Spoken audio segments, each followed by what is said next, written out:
Hey everybody. Hey John and Chris. Or Chris. I have to say Chris C because I'm about to have the other Chris on here, so I don't want anybody to get confused here. But I have Chris and Candace waiting backstage. They're going to help me at least partially cover these movies. Um, I think they're going to help me talk about Dance Macabre and New Nightmare. Um, Batman, if you are in here or you come in here later, I'm sorry I didn't make it to Chud 2 just yet, but I'm going to cover it on one of these streams, I promise. Even if, as CK tells me, uh, you don't even see Robert Englund's face in Chud 2. So I don't know. But I just want to try to watch as much stuff as I can that has Robert Englund in it. Exactly, Blissful. Happy birthday, Chrissy. And I'm glad you're deciding to spend at least part of your birthday in one of my streams. So, happy birthday. I hope you've had a great day and got lots of cool horror related presents, I guess. I don't know if I know Steve's family is like they don't want to get him any horror stuff. Like they want to get him, clothes and practical things. And my parents don't really like to get me horror stuff either, but they will from time to time. But Chris, you say you watched Bloody Moon last night? Damn, what a film! Yeah, that's exactly right. That's exactly the reaction I would expect from somebody that's just watched Bloody Moon. But hey, Blissful. Um, Before I get Chris and Candace on here, I did want to talk about what's going on the rest of the week and also a little bit about some change. I mean, I'm not going to go into deep detail about why these things are missing from my channel. I'm just going to tell you what's coming up to fix that. But first of all, I want to talk about what's coming up for the rest of the week. So tomorrow night, unless TJ tells me different, we'll be talking about some more creep show segments. I believe we're going to be starting season 4. And then we're going to have to switch gears after we finish season 4 until they get season 5 out um, in a format, where they've got all of them together. Um, but we'll be doing that Wednesday night at 8:30 p.m. Eastern Time. Thursday will be another Seductive Poison, The Resurgence, and it's going to be another triple threat review show. I think Chris C might be on there talking about these movies with me. So I'm going to be talking about Bloody Birthday. And again, I can't show you this slip cover because it might get me kicked off of YouTube. But Bloody Moon, and Brian De Palma's Blowout, which if you've never seen Brian De Palma's Blowout, that is a fantastic film. Friday, of course, me and Candace return with another Friday Foolish. We're going to be talking about vinyl, but if you want to come on with us and show some other kind of collectible, it doesn't even have to be horror. It can be action figures. It could be wrestling figures. I bet Chris has got some wrestling figures he could have on here. So plus a lot of other things he could probably show off because we don't want to restrict it. We want people to feel like they can come on here and talk about just about anything they want. And then I got a couple of watch alongs coming up over the weekend. And what watch alongs am I doing? Because Dana forgets from time to time. We're going to be doing Chud on Saturday, starting at 7 p.m. Eastern Time. And Sunday will be E.T., the cute little alien film with Henry Thomas and Drew Barrymore on it. And Dee Wallace playing their mom. So that's sure to be a lot of fun right there. The movie Munchies will return this Sunday at 3 p.m. Eastern Time. I'm going to be making the chili Necronomicon corn. I've got my stuff all ready. I've got my skull bowl to put it in. And so everything's ready to go with that. And so before I get Candace and Chris on here, I am going to talk about some changes that you may have noticed to the channel. You may have noticed there's quite a few watch alongs missing right now, and there may be some Stephen's Kingdom segments that are missing. Some Everybody Wants England possibly missing. It's more Stephen's Kingdom than Everybody Wants England, I think. And a few other things. But what I have in store for you guys is I'm going to do a redo of a lot of these things. And I'm going to call it, like, if it's a watch along, let's say it's a watch along for Cujo, it'll be the Cujo watch along rewind. And I'm going to have new people on here to talk about the movie with me. So y'all be thinking about some movies that I've covered in the past that you might want to come on here. Maybe you missed out on the watch along first time around. You want to come in and hang out and talk about the movie. Let's see. You'll be up for Thursday, Chrissy? All right. Awesome. And that's your first Jess Franco movie. Well, it's probably the best Jess Franco movie. I'll just tell you that. Let's see. Leslie, you still have ET trading cards? I bet those things are worth something. Not that you'd want to get rid of them, but hey, I know. You could come on the stream with me and Candace, and you could show off your ET trading card. John, you say it's confusing because he did a movie called Dance Macabre, and he did a Masters of Horror episode called Dance of the Dead. That's right, John. You're right on that. Revamping, yes, it's all part of revamping. John, you say I just cut my finger hanging a Fright Night 2 poster. Is that bad luck?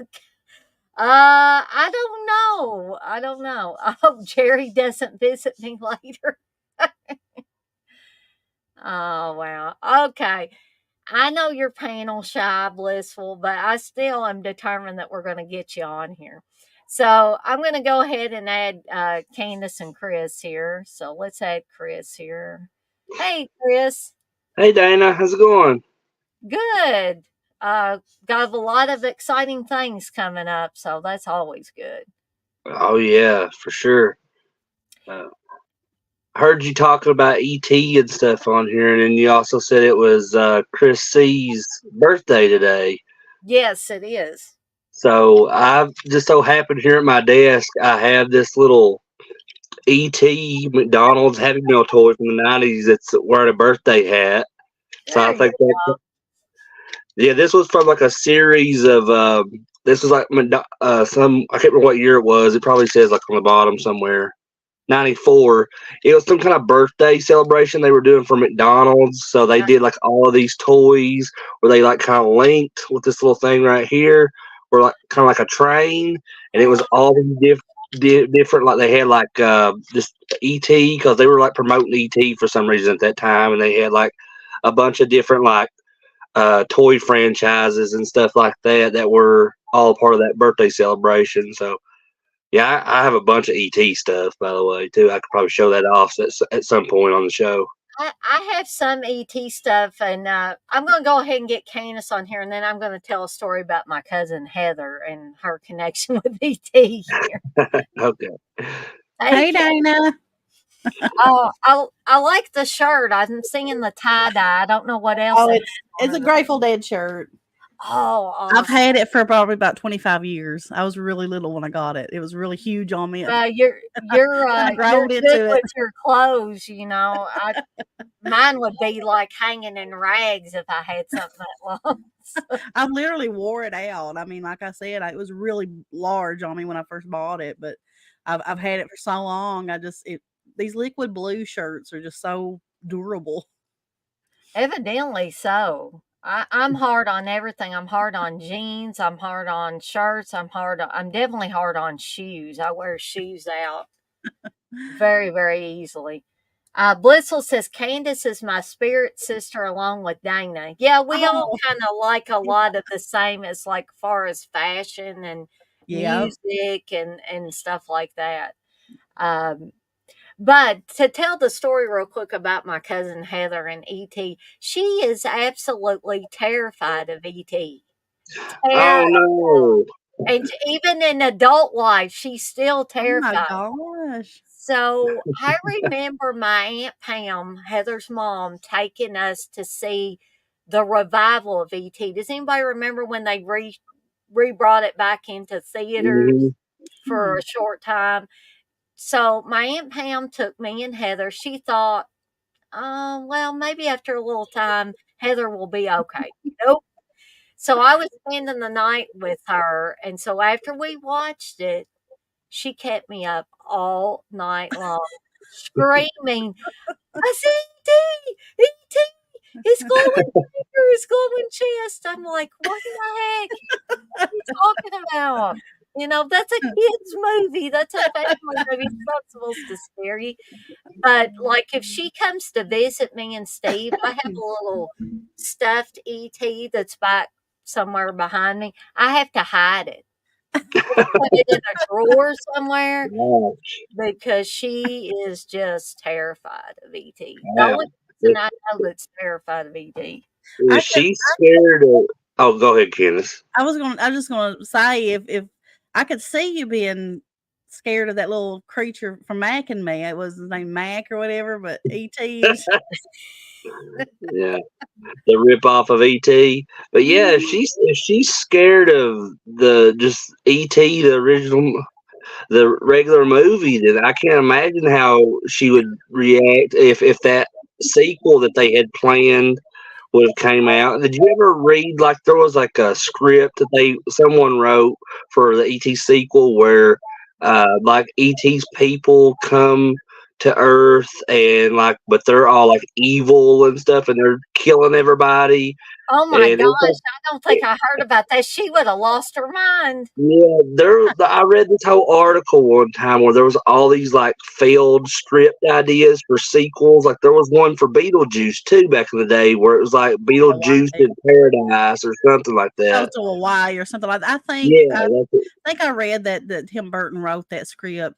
like Beetlejuice Goes to Y or something like that, to keep the he really wasn't interested in a sequel, so he was just like writing the most ridiculous thing that Yeah, Mhm. he could exactly. write to keep Yeah, the the production company or whatever it is that you call it well, off of him. I'm glad they didn't go with that. I'm also really glad they didn't go with that ET sequel that they had wrote because That would it have been sounded the way they had it written out, it sounded like a straight up horror film. And if that, which I it could have been good, but I don't know. I think it probably would have ruined how heartfelt the original was. And that's crazy though, Dana. I've never heard of anyone being afraid of ET. Blissful says, Dana, I'd put it on her bed. My cousin is terrified of fish. I always buy her fish sheets for Christmas. Well, I'm not saying you don't love your cousin, but me and my cousin Heather have been very, very close. We're almost like sisters. We're so close. We spend a lot of time at each other's houses growing up, and we fought and stuff like that. I used to bite her all the time. Every time I'd get mad at her when we were kids, like how many people, Candace probably is familiar with this. When you're real little, your parents might put you and your cousin in the bathtub together. It just saves Yeah. time. You just take a bath. Well, we were in the bathtub together, and she wouldn't give me this little wind up duck that I wanted to play with that would swim around in the bathtub. And so I just grabbed her hand and bit it and then took Oh the my duck. I was a gosh. mean little kid. And my Aunt Pam, Vicious. I remember her saying, "There's no biting in my house." My Aunt Pam was like, I'm not saying my mom is not a person that's nice and kind and all that, but my Pam was always proper, very proper. She wouldn't let her kids watch this, that, and the other. When In Living Color came out, she refused to let her kids watch it. My parents let Oh me watch man, everything that was on Fox. Yeah, They we didn't used to care. watch that as a family.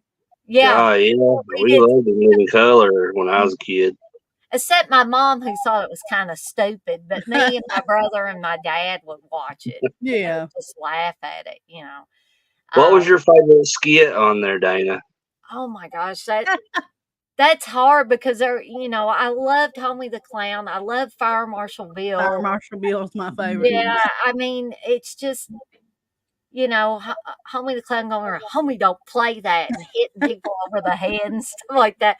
But probably my favorite was probably Fire Marshal Bill. I Yeah. just have always loved Jim Carrey. That was my dad's favorite, and he would always make me do this version of him that he would even as I was adult, he'd try to get me to do your Fire Marshal Bill.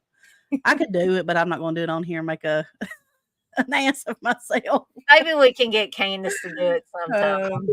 No, you'd have people say, "Don't let her back on there anymore." I always have a hard time of thinking what my favorite skit was on In Living Color because there's just really so many that are classics, and they Yeah. had recurring characters like Fire Marshal Bill and Do you remember the Head Detective? Yeah.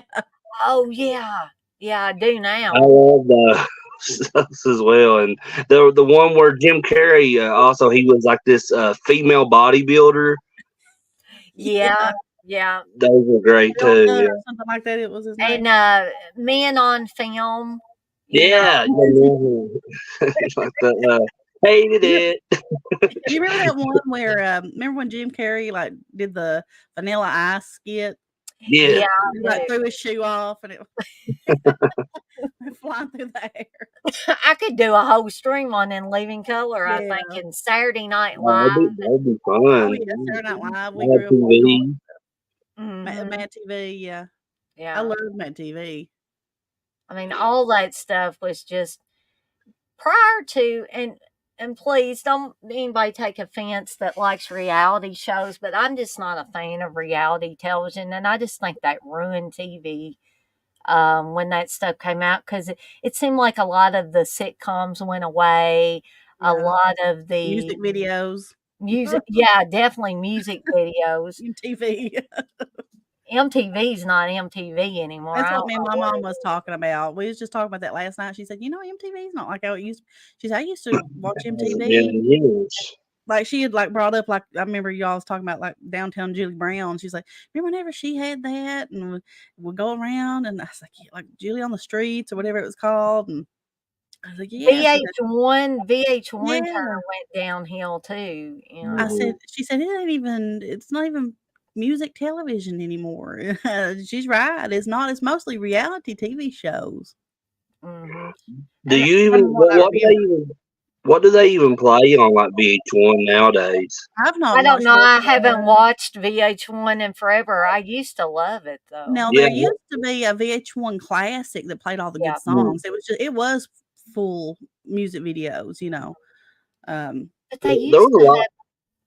Go ahead, Dana. Oh, I was just gonna say they used to have good shows on VH1. I mean, David Cassidy did that 8-track flashback, yeah, and they had movies that were like music movies that were great on pop-up there. Yeah. video. Pop-up video, That was yeah. my Yeah, favorite. pop up video was one of my favorites because it was just music videos, but it would have those little pop up facts about something about the musician or behind the scenes of the video or something. I always thought that was Behind the music. behind the Didn't music was another good they one. Yeah, even yeah, like behind the music. Didn't they even do like a pop-up video version of like movies? Like they would play I like a think they music did. and it would like show like the pop-up video, how it would do that. I it think seems they. like one time they did like a TV show, like they showed like something in my head's telling me it was the Brady Bunch, but I know it had to be something different. But they played like a TV show episode of something, and all throughout the episode, it would be like pop up video type stuff. Probably, yeah. It seems like I remember something like that.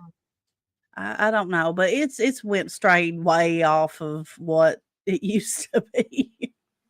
Yeah, it's not entertaining anymore, and No. I don't want to watch, like some of the stuff they've had on MTV, Teen Mom and stuff No, like I that. I can't don't. stand stuff like that. And I'm not saying if anybody in here watching this, you could love it. That's fine. It's not my cup of tea.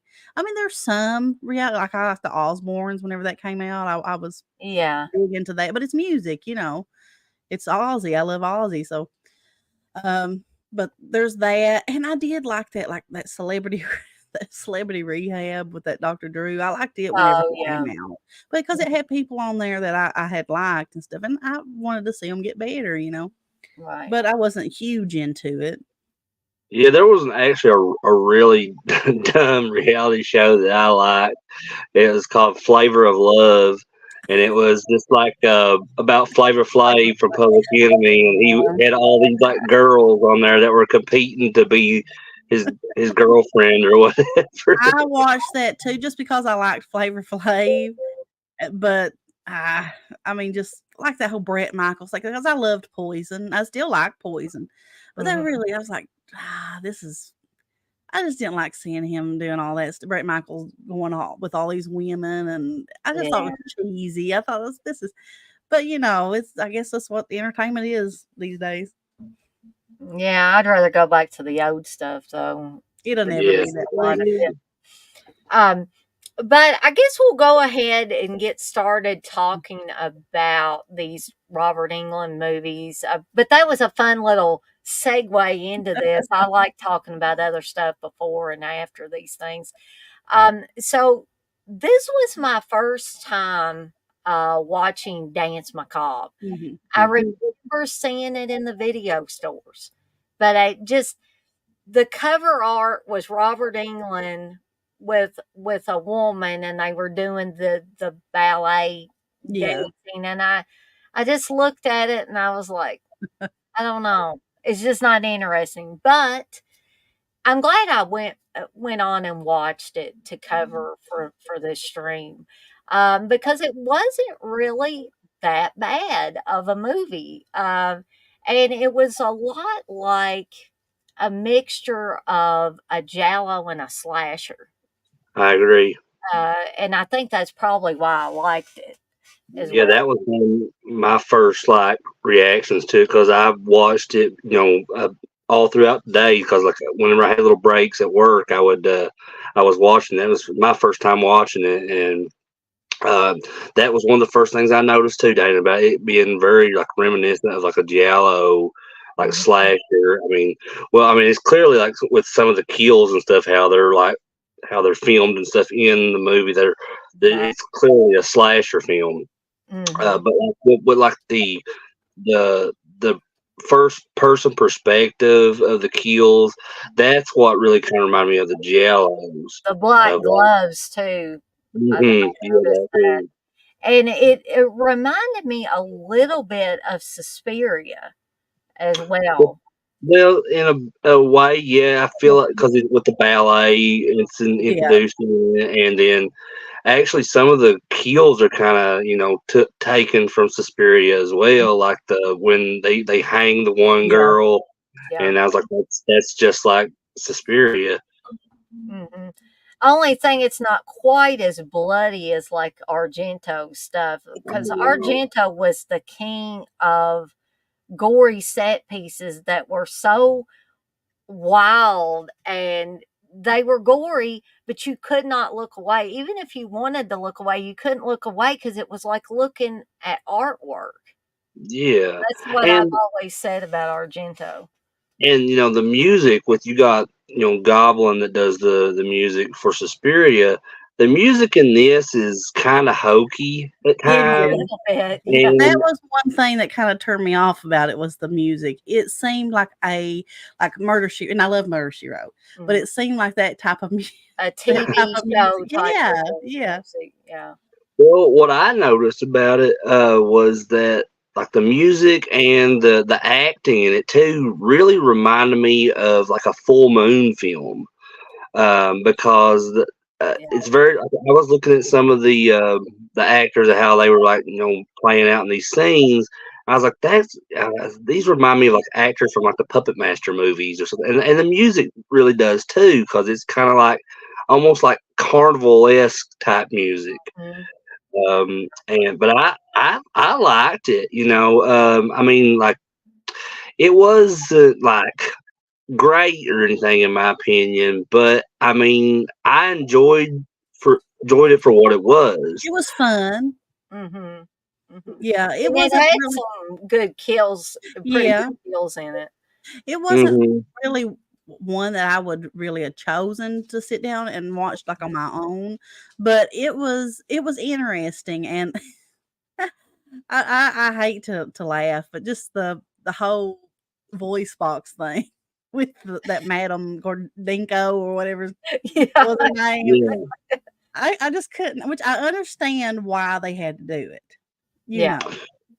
Well, So, that was one of the things that stood out to me too about the movie is it made it really fun. I know it's supposed to be serious and everything, but that's just hilarious. Like the yeah. the whole voice box thing, And and the also fact like that you could tell it was Robert Oh, Englund in the yeah, makeup definitely, and stuff. and that's he what I was looked going to good. say. Like, it's like I was like, if you know who Robert Englund is and you go into that movie, Oh, it's like yeah. you know that straight away as soon as they show Madam on screen, you're like, oh, that's Robert Englund, and it's one of those things where there's not really a mystery to the Yeah. whole film. Like like well, he's going to be the killer right there. He's playing dual roles, and that's obvious what they're doing. I mean, anybody who would've went into that film and look at that Madame Gordinko and said, "Hmm, this person looks strikingly similar to Robert Englund," and not know that it's not Robert Englund, I don't know where your head's at because And it's obvious. I mean, it's that's like, what I was that's what I was wondering too. Like, did the filmmakers of this think that they were fooling the audience and think Lord, that I well hope not. they're not going to I would know that's think Robert not. Englund. Did Robert Englund have something to do with making it, though? I don't know. I'm not entirely sure, Candace, he could have. Um, because I think he was real because this was obviously well, or I'm pretty sure it was filmed overseas. Yeah, Um, so there was a time period where Robert Englund was wanting to do a lot of movies overseas. yeah. And in fact, he was supposed to do a movie, I believe, with Arnold Schwarzenegger. He did a movie with him, Stay Hungry, early in his career. And him and Arnold Schwarzenegger were going to do another movie, but I don't know if they couldn't get funding. Something fell apart with that. And I think it was Robert Englund's wife that said that he was really disappointed, kind of brokenhearted that he didn't get to do that one. So there Yeah, was a time period when he was really into making those movies outside of the United States and outside of yeah, Canada and stuff. So There's a lot of different parts of the world that are represented in this film. There's a lot of yeah. the students at the ballet academy. Like there's a girl from France. There's a girl from Germany. They don't cover a lot of the different characters. I think that there's one girl from the UK from Yeah, London. the That's main the girl is from US, I think. yeah, Jessica. It And takes she place, like, in Russia, right, Dana? yeah, St. yeah. Petersburg, is it? yeah, you can tell a lot of the actors in it too are have been dubbed. Like I think the guy that Jessica was interested in, Alex. I Alex, think yeah, he was from Russia or somewhere like that. I think, but you can tell that he was dubbed by someone. yeah, Yeah. Um, but yeah, I thought it was a really interesting concept. Like I said, I think a lot of it was borrowed from Suspiria.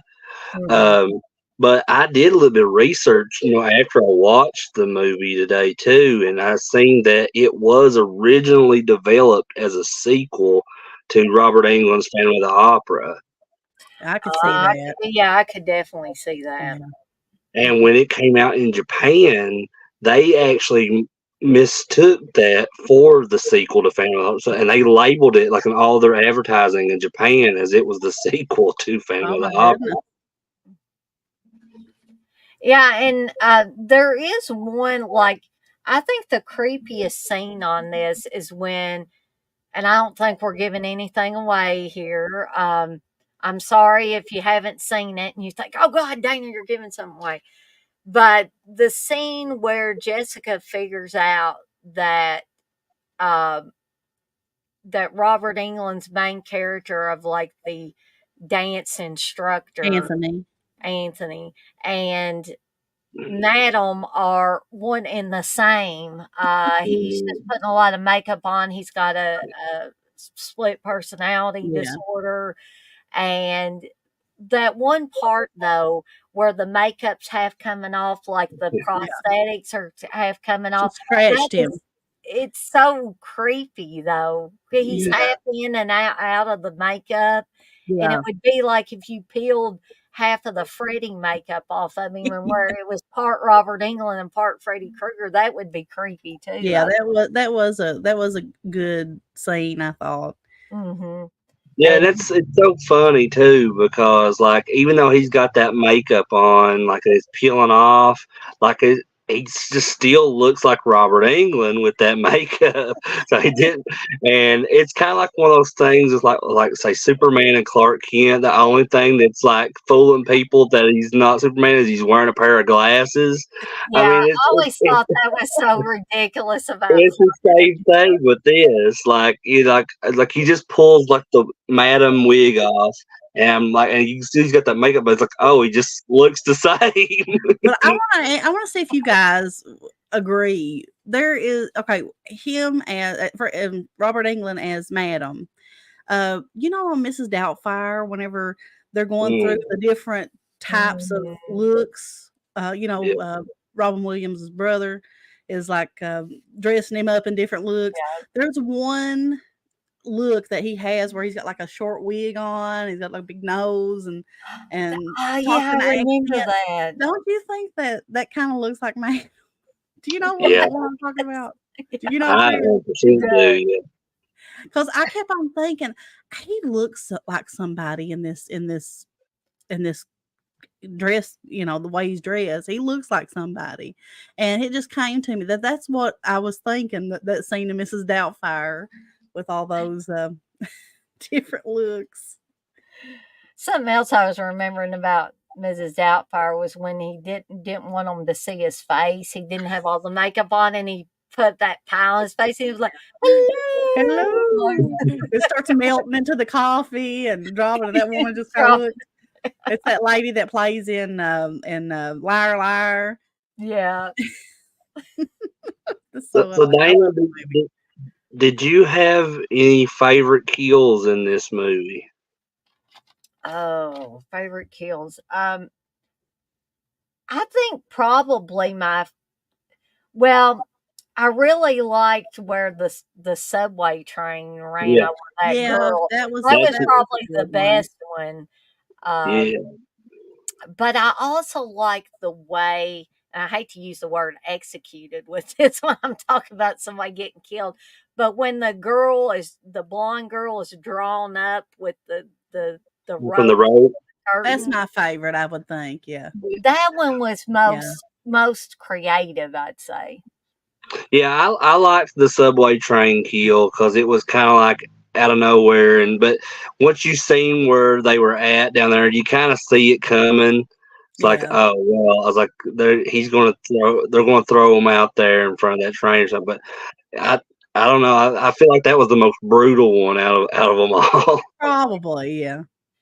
And I thought it was interesting that they, because there had already been 2 kills before that, but that was the first one that, like, after it happened, Robert Englund's character Anthony comes forth and tells the rest of the students that she had been killed, and they're just trying to piece it together. Like, well, what happened to the other 2 girls? Are they dead too?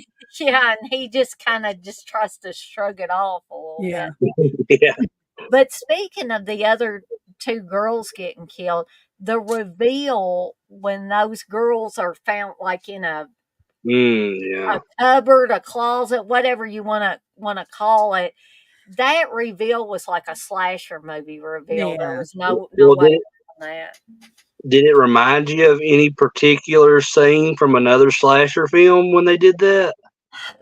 It does, Chris, and I'm trying to, my brain is mush by the end of the day, and sometimes I forget. But what's your take on it? I want to hear your take on it. Well, when I seen that, my mind immediately went to the original Halloween when PJ Yeah, Soul falls out that closet, Yeah. and I'm like, that's kind of similar to that, you know? it is. Yeah, uh, it really, really is. And like I said, my brain is mush by the end of the day. I'm not nearly as sharp as I am about the middle of the day or anything like that. But Batman said that too. He said Halloween, so Yeah. he caught on to that too. Um, but they're talking about Brett Michaels wearing a wig. In, in the I've heard that he wore a wig. Um, I never knew that. and I think in that song by that song by Eminem, what is it? Who Made You or something? I forget what the song's called. He's dressed like Brett Michaels, and then he pulls off his Oh. wig and he's bald. So I guess that's alluding to that. Oh, you're talking about I We can't made remember you, the name. I've seen the video something because like he that. dresses up like different people all throughout the video. Yeah. Yeah. So I guess I'll go ahead and give my rating for it, and I'm going to give this one a higher rating than the next one I'm going to talk about. So y'all be prepared here. So if I can find my little doodads here, so I'm going to give this one 3 deadites out of 5. And that includes Robert Englund's performance because there wasn't a dang thing wrong with his performance No. as Anthony or as Madam. I think he did fantastic in both parts. And dare I say it, and Chris is just going to put his head down probably because I thought Robert Englund was very handsome as Anthony. Yeah. He was suave and handsome and all that. And I'm like, that's handsome Robert Englund. I know he's got some issues, but he looks good. So I think Candace is agreeing with me on Yeah, I think that he's part. good looking. Yeah, I thought he Mhm. was. But Chris, you want to go first and give your rating on the Dance Macabre? Yeah. I'm gonna probably be at a 2 for this one. Okay. Um, well, like I said, I did like it. But it's not one that I think I would probably revisit often. Um, just cause like it felt like there was a lot of things in the movie that felt like that's been done in slasher movies Right. before, Yeah. and they've been done better. When they were done in the the original versions of films. But still, I like anything really with Robert Englund. I like him Yeah. just how you do, Dana, and Mhm. and I'm like, it's not just Robert Englund, but just any actor or actress that I'm interested in. Like, I'll always check out their work, and no matter if it's got bad reviews or anything, I'll still check it out because I respect that actor and to check out their work. Um, but I wanted to mention one other thing before we get to Candace's rating is that Okay. at the end of this film, like when Jessica is at the audition, and Robert Englund as Anthony is standing backstage, and just like how in the beginning of the film, like he was drinking during Yeah. Svetlana's like play or whatever, and then afterwards they get on the motorcycle and there's the crash and everything. But he's drinking again at the end during Jessica's audition, and right after he starts drinking, it's like he starts having this battle within himself between Yeah. Anthony and Madam, and I'm like, so that's what alcohol does to you, folks. Yeah. That could be a metaphor for alcoholism right It could there. be. Yeah. Because some people become a totally different person when they drink. Some Yeah. people become mean. Some people become Happy. sad. Some people become happy and do, silly things sometimes. I mean, Steve used to do silly things like walk on beds and, stuff like that. And he would say some of the goofiest stuff ever. And in his younger days, he did dangerous things like riding on top of cars, Oh God. he fell off and hurt himself bad. But He's trying to play out that scene in Teen Wolf. Sounds like. oh man. Okay, so Candace, what's your take on this one? Well, I'm just going to mirror what Chris said. I give it a 2. I Okay. didn't hate it. It's got Robert Englund in it, so I enjoy seeing him. It's not something that I think I would want to revisit or anything like that. I wouldn't hate to revisit. I mean, if somebody else was watching it and I would gladly watch along. But it was fun, but not my favorite film that Robert Englund's ever been in. But I did really like his performance, and I found humor in it, even though I don't think you're supposed to. So, Yeah, but it had the Cannon guy. The Cannon guys did this. Gonan and Globus, they did this thing. So, yeah, I enjoyed it. But I give it a 2. I think that's a perfect score. That's fair. That's definitely fair. I wanted to pull another scene real quick from the beginning of the film that I thought was kind of humorous, is when Jessica first comes to the academy and Robert Englund's character sees her, and he notices that she looks just like his lover that died, Svetlana, and there's just probably like a minute worth of just a back and forth that shows just Robert Englund staring in awe, and then it cuts back to her, and then it cuts back to him, cuts back to her, and this is hilarious. Yeah, Robert Englund's got a variety of expressions in this movie, and some of them are. I think this is where, Robert Englund, believe it or not, was pretty much a classically trained actor. He was in a lot of plays when he was starting out and stuff like that. So I see that, but then I see, kind of the goofy side of Robert Englund. Yeah. Too in this. So you see a lot of different facets of him throughout this film. And I think that adds to it. I think if you had another actor playing Anthony and Madam, I don't think this movie would have gotten as high a rating from me. No. I think Robert Englund was part of why I gave it a 3. It would have been further down on the chain if they didn't have him in here. Yeah, I agree with that. I think if he wasn't in it, I probably would have rated this a lot lower than a 2. You're right. But I just wanted to catch up on some of the comments before we move on to the second film, because people were putting some interesting stuff in here. So Batman says he doesn't care what Uncle Bill and the mayor said last night about New Nightmare. I was shocked that Uncle Bill said he hated New Nightmare. Yeah, I was too.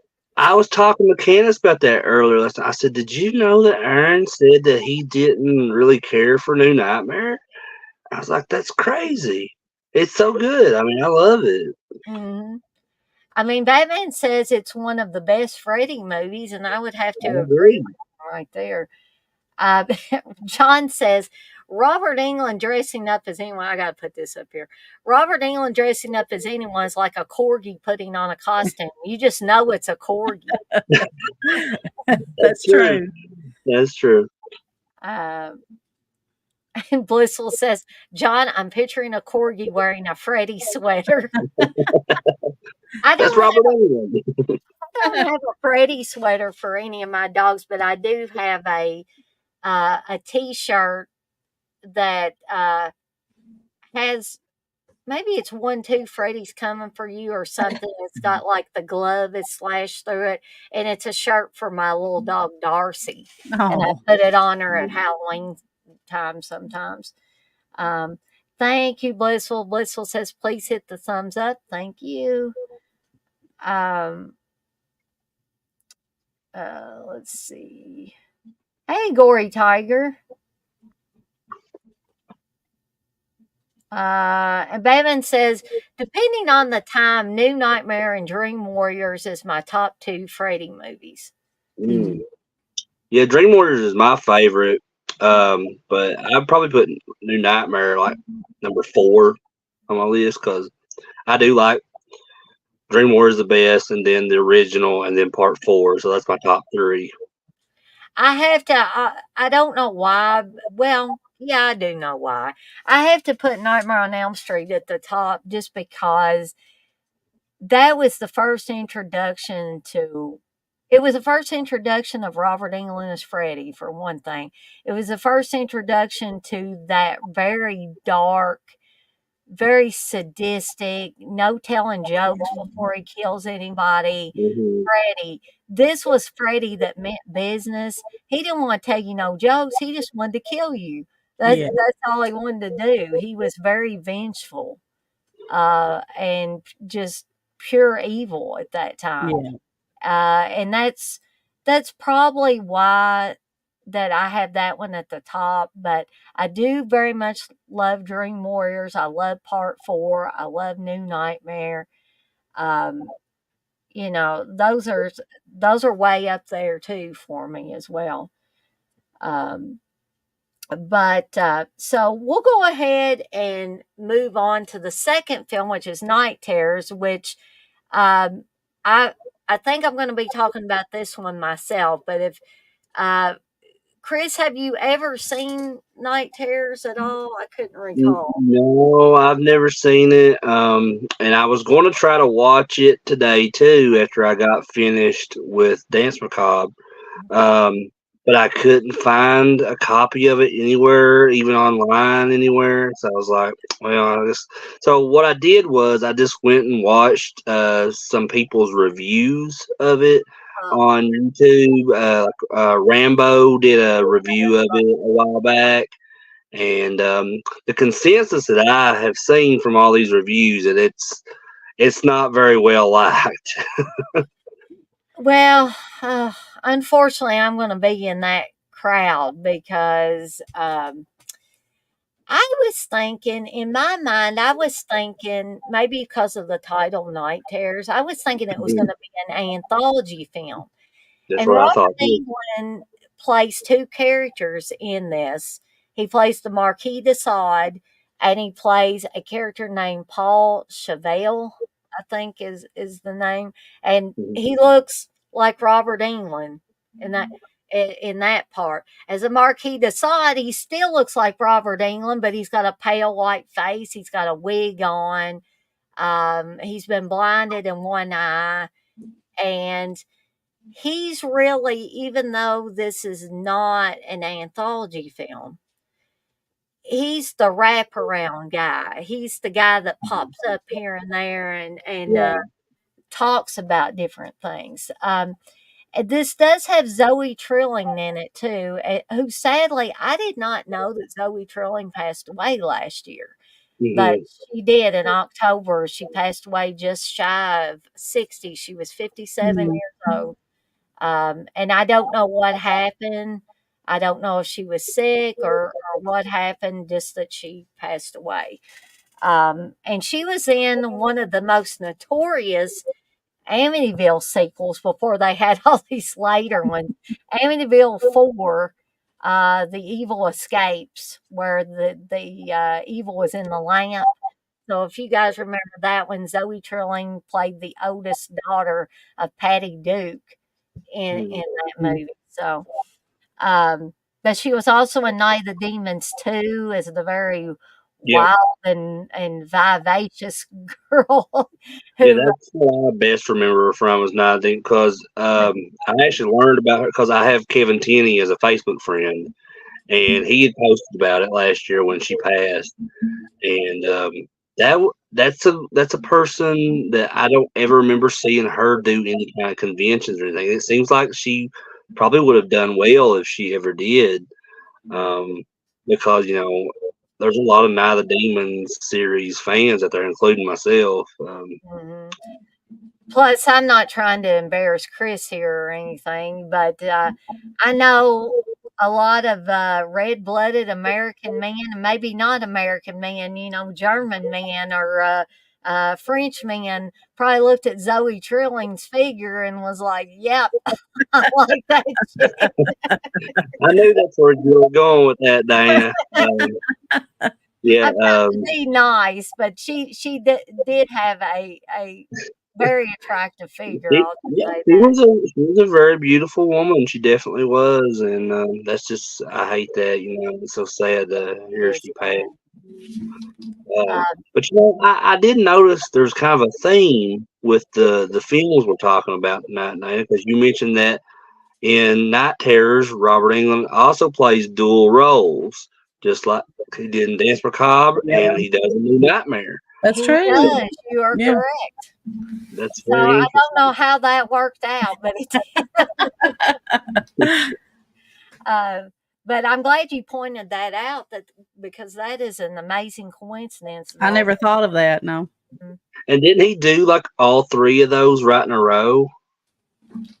Pretty much. I think Dance Macabre was 92. I think Night Terrors was 93 and New Nightmare was 94. 94. Mm-hmm.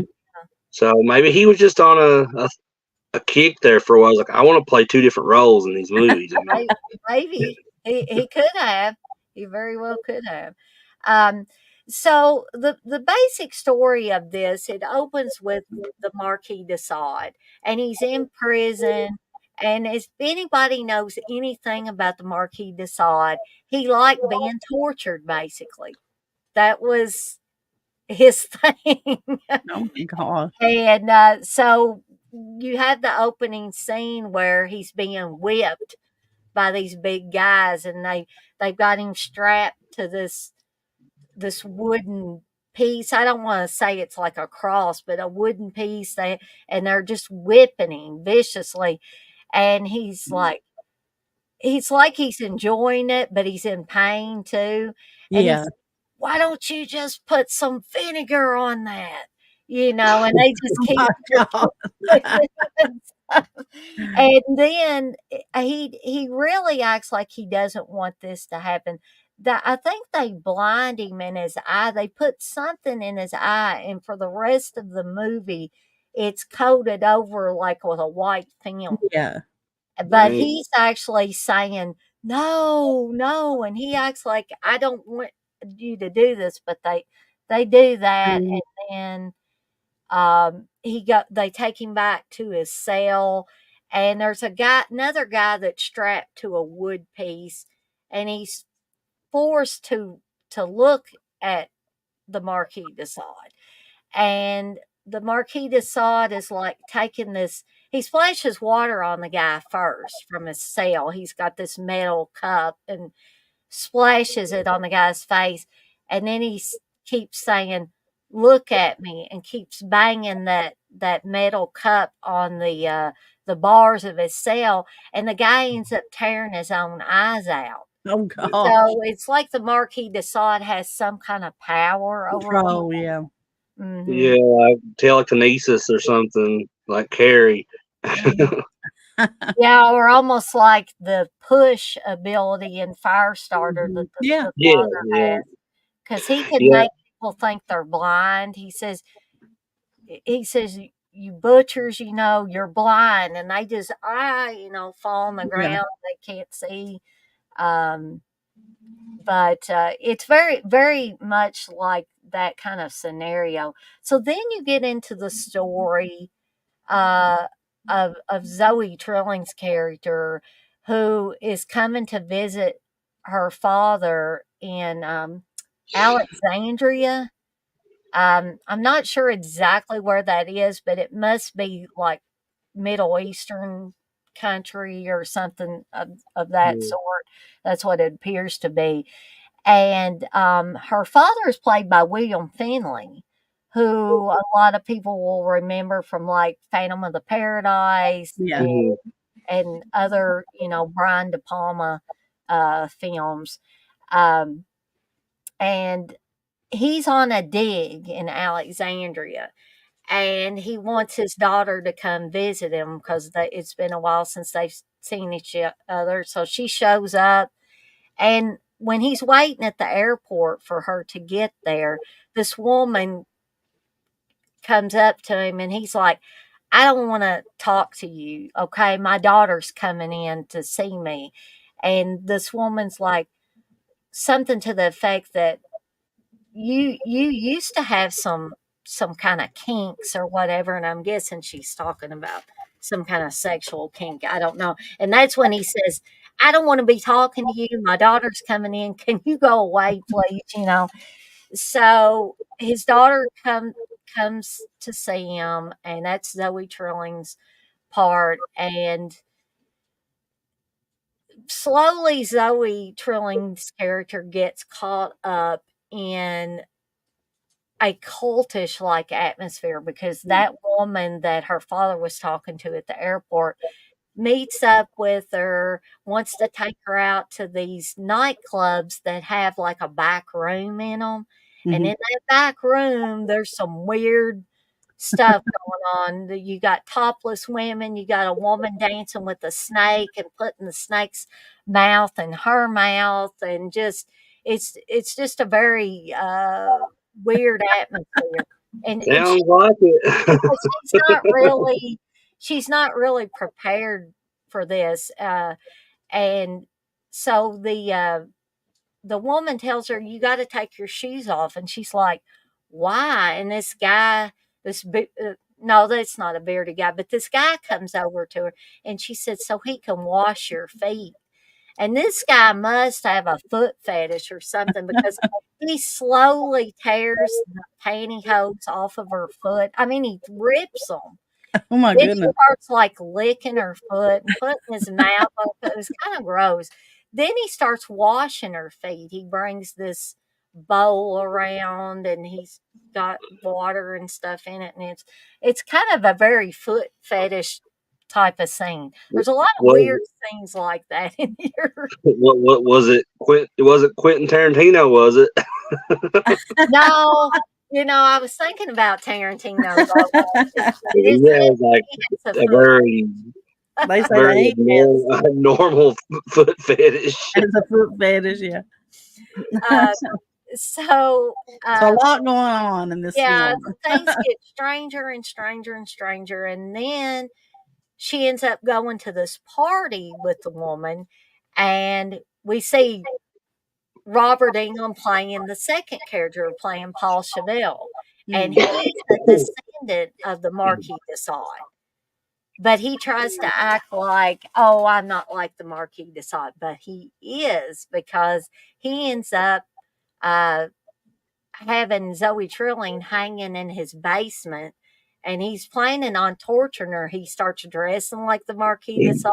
He puts that little black beauty mark on him, and at first that woman is helping him, but then she realizes things have went too far, and that Paul plans to kill the young girl. And so she tries to kill Paul. He ends up killing her, but Zoe Trilling's character gets loose, and she's able to essentially she escapes from Paul. But he's got all these different tools of torture. He's got this little pointed thing that just it keeps going. It's like a metal. It looks almost like a needle or something. He looks like he's going to put it in her eye at one point. But it's mechanical, though. It keeps go like a knife almost plunging into people and stuff like that. So, very bizarre movie. Not like any other Tobe Hooper, which I forgot to mention. Tobe Hooper directed movie ever. And some people might say, but Dana, he did Texas Chainsaw Massacre about a crazy cannibal family. Yeah, I know, but this was like way, way out there. This was even more out there, huh? Yeah, exactly. Would that have been the second time that Robert Englund worked with Toby Hooper? Because I know he did Eaten Alive as well. Yeah, it probably was the second time he worked with him. And if I Yeah. remember correctly, he really liked working with Toby Hooper. Yeah, that's the only two that I know that they worked together on. If there's any more, I don't know about them. Yeah, I can't recall any other ones. So, yeah, this movie's definitely not one I see myself going back and watching again. I was glad I watched it to see Robert Englund play those two roles. But yeah, I'm gonna have to give this one a 2 deadites out of 5. And really, if anybody wants to know the honest truth in this, those 2 deadites are for Robert Englund. Robert, I figured that's what you were going to Yeah. say. Sorry, Toby Hooper, God rest your soul, but yeah, I can't give it any higher than 2 Well, deadites out of 5. I know that the VHS cover art for that is really interesting looking. Yes. And from the sounds of it, that might be the most interesting thing about the movie. Well, like me and Dana said a lot at the times when we were younger, we'd go to these VHS, rental places, Yeah. walk into the horror section and all these different box art, real gentle all the time, and then most of the time the art was a lot better than what the movie was. So Yeah, maybe That's this is true. one of they the got you. instances. Let me see see if anybody. Batman says, "Damn, that escaped me." And I'm a Night of the Demons mark too. She was also in Leprechaun 3 as the girl that played Angela's sister and the priest. Mm.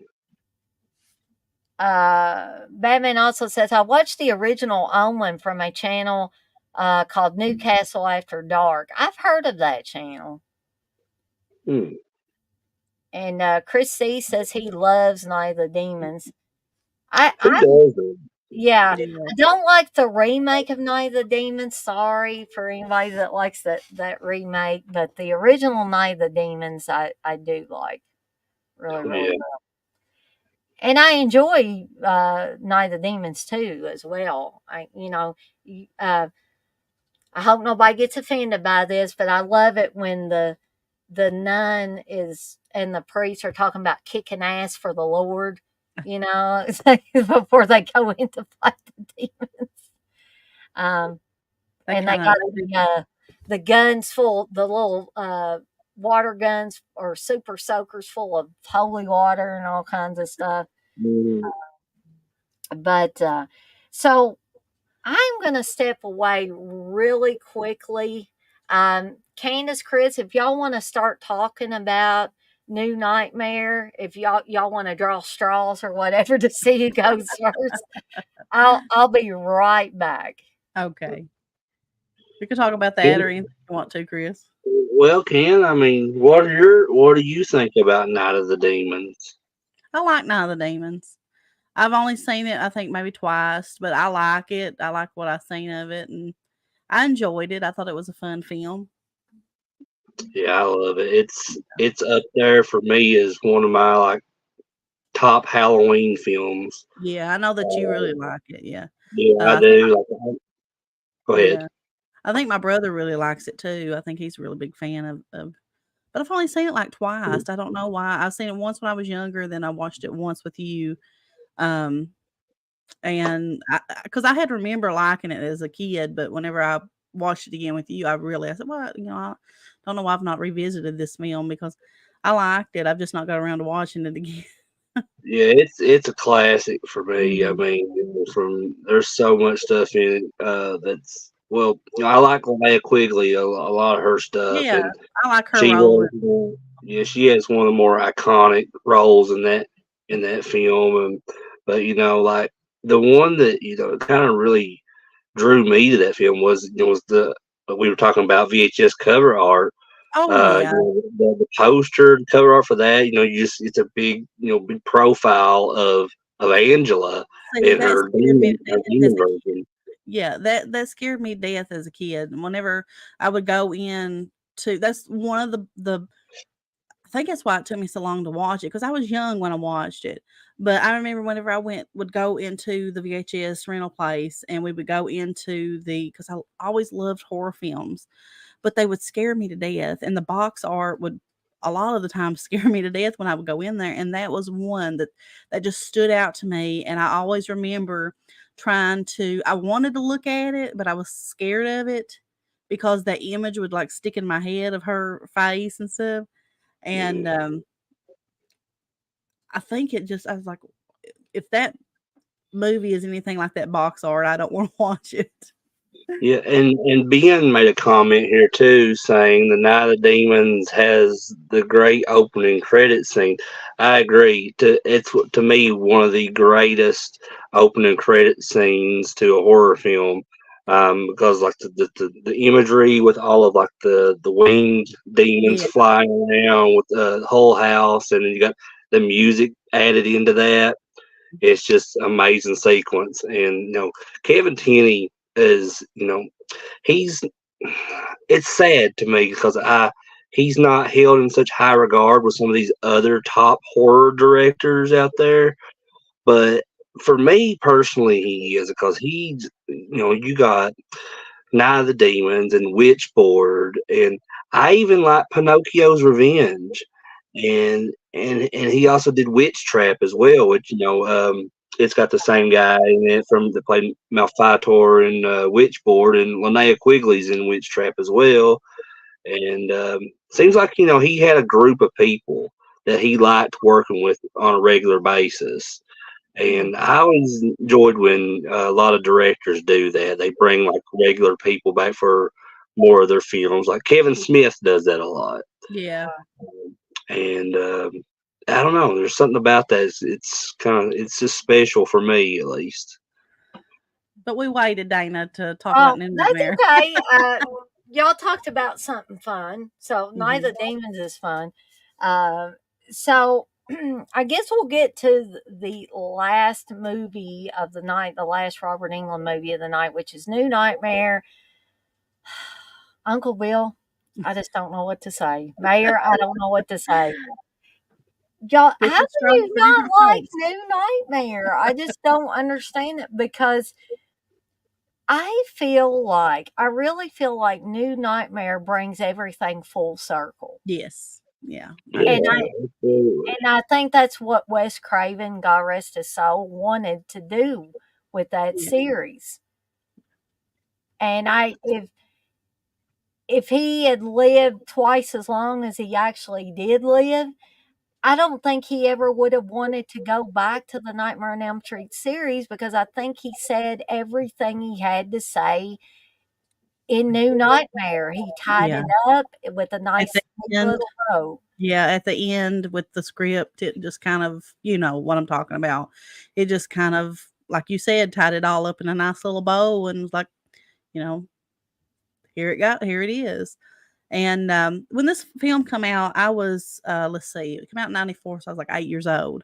Mhm. Um, I like I've talked to you before, I grew up with an aunt who she was my horror person. She was the one that I would stay all night with her all the time. I never wanted to I had an go aunt like that too. because, my dad hated horror films and my mom, she wasn't really into them. So I was wanting to stay all night with my aunt. And I knew that whenever I was with her, it was horror all night long, Jason and all that. But out of all the movies that she would watch, I could never allow myself to watch A Nightmare on Elm Street. None of the films. I was so terrified of Freddy Krueger. I thought he was the most horrific, like, villain ever. Like, he just terrified me. Just the thought of him terrified me, and just the look of him terrified me. So when this film come out on VHS, uh, she went and rented it. And she's like, listen, because my mom was there.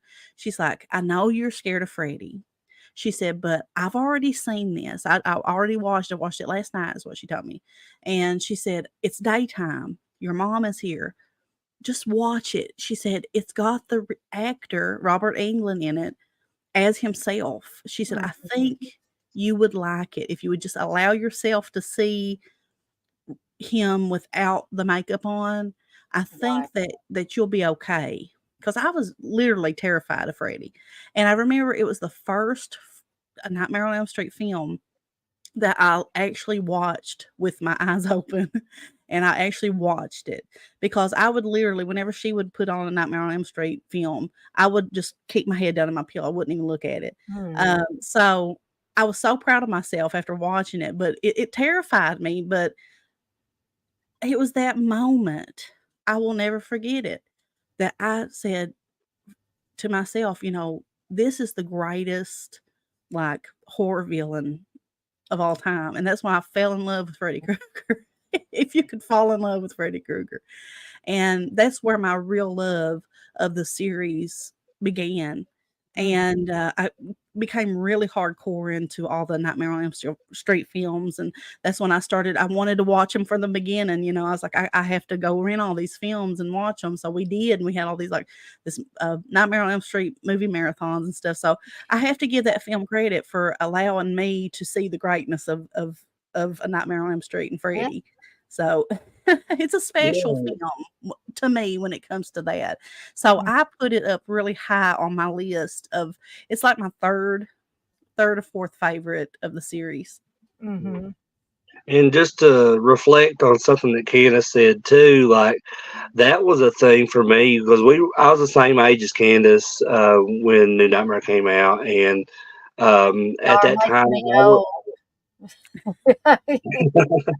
I was watching a lot of horror films around that age at the time because it was that's when I started really getting heavy into them. But one of my tricks was, like Candace said, is I watched a lot of them in the daytime, and because it made me feel more comfortable in watching them. Because for some reason, when you're a kid and you watch a scary movie at night, it makes it so much worse at That's times. so much fun, though. That's the fun of it to me. And I can remember when this movie came out on VHS, my dad rented it because I think that's where I get a lot of my love for horror from, is from my dad. But he rented this, and my dad also kind of had a little devious side when it come to horror films, because I think he rented these a lot of the time and had me watch them with him because he just wanted to see me get terrified. He just thought that was hilarious, I guess. But I can remember this was what it was in the daytime. Me, my dad, and my brother were all watching New Nightmare, and like it was so scary to me, especially that part of the end when they're like they're bad. Dylan and Heather are battling Freddy, and like that he's like underground layer, and they're like in that big, like it's almost like a big oven that they're inside of, and Freddy's mouth stretches down, trying to, like, he's trying to eat Dylan, and I can remember my dad playing around with me because, like, apparently I didn't know I was doing it, but he said that, like, during that scene, my mouth was like gaped open and my jaw on the floor, and it really did freak me out when I first watched it as a kid. Oh yeah, it freaked you out. Yeah, it did me. And the scene, where the tunnel under the bed, I remember after watching that film, I had to keep my feet out of underneath the covers because I knew if my feet was out of underneath the covers, there wouldn't be any, you're a kid, that stuff that ain't really gonna come true. But that's the great thing about horror films and stuff like that. It just that it's probably like supernatural type stuff. Right. Most of the times it's not going to come true. But, My mom had that happen when she watched the original Haunting. And I've seen that since then because my mom talked about it all the time. My mom is who I credit with getting me into horror. My dad would watch it, but he wasn't into it like my mom. So I remember my mom telling me the story about watching The Haunting, and she said, Dana, there's a scene in that movie that scared me when I was a kid, and it was the scene where the two women are just terrified, and they're in the bed together, and don't think that I'm going to go in a bad direction with this. They're scared, and they're just kind of shivering together. And one of the ladies puts their hand out beside the bed, and something touches it. Ooh. And Mom said that just scared her to death, but she loved it though. And see, that's how I am. Is some stuff will scare me, but Mm. it's just like a thrill, like a roller coaster ride. Yeah. You know, I love roller coasters, so I love horror movies too, Yeah. in a similar way. Yeah. As you get older too, and like how we're all like really into horror, and probably the people watching too, how we're all really into horror, you kind of lose that reaction to feel scared a lot of the time. So whenever I find a film that really lets me feel that, feeling that sensation of being scared again, like how I was when I was a kid, I consider that a good film because, Yeah. as you get kind of used to watching this stuff, have y'all feel that way? Do y'all Yeah, find because yourself getting less scared? you get case hardened to it, to Yeah, what it is. yeah. So it's a good film whenever you start feeling that again. And a lot of the times for me, it's a lot of the supernatural type horror films. Those really scare me. So Mhm. um, that's why I kind of gravitate towards those types of films because I know that most of the time I'm going to probably feel that little bit of scared, Yeah. Now sensation. I know Candace can't watch films, possession films like The Exorcist, but Most of them, possession films do that to me. It's just something about them that, yeah, like, you can't when you're watching them, you might like to look away, but you can't.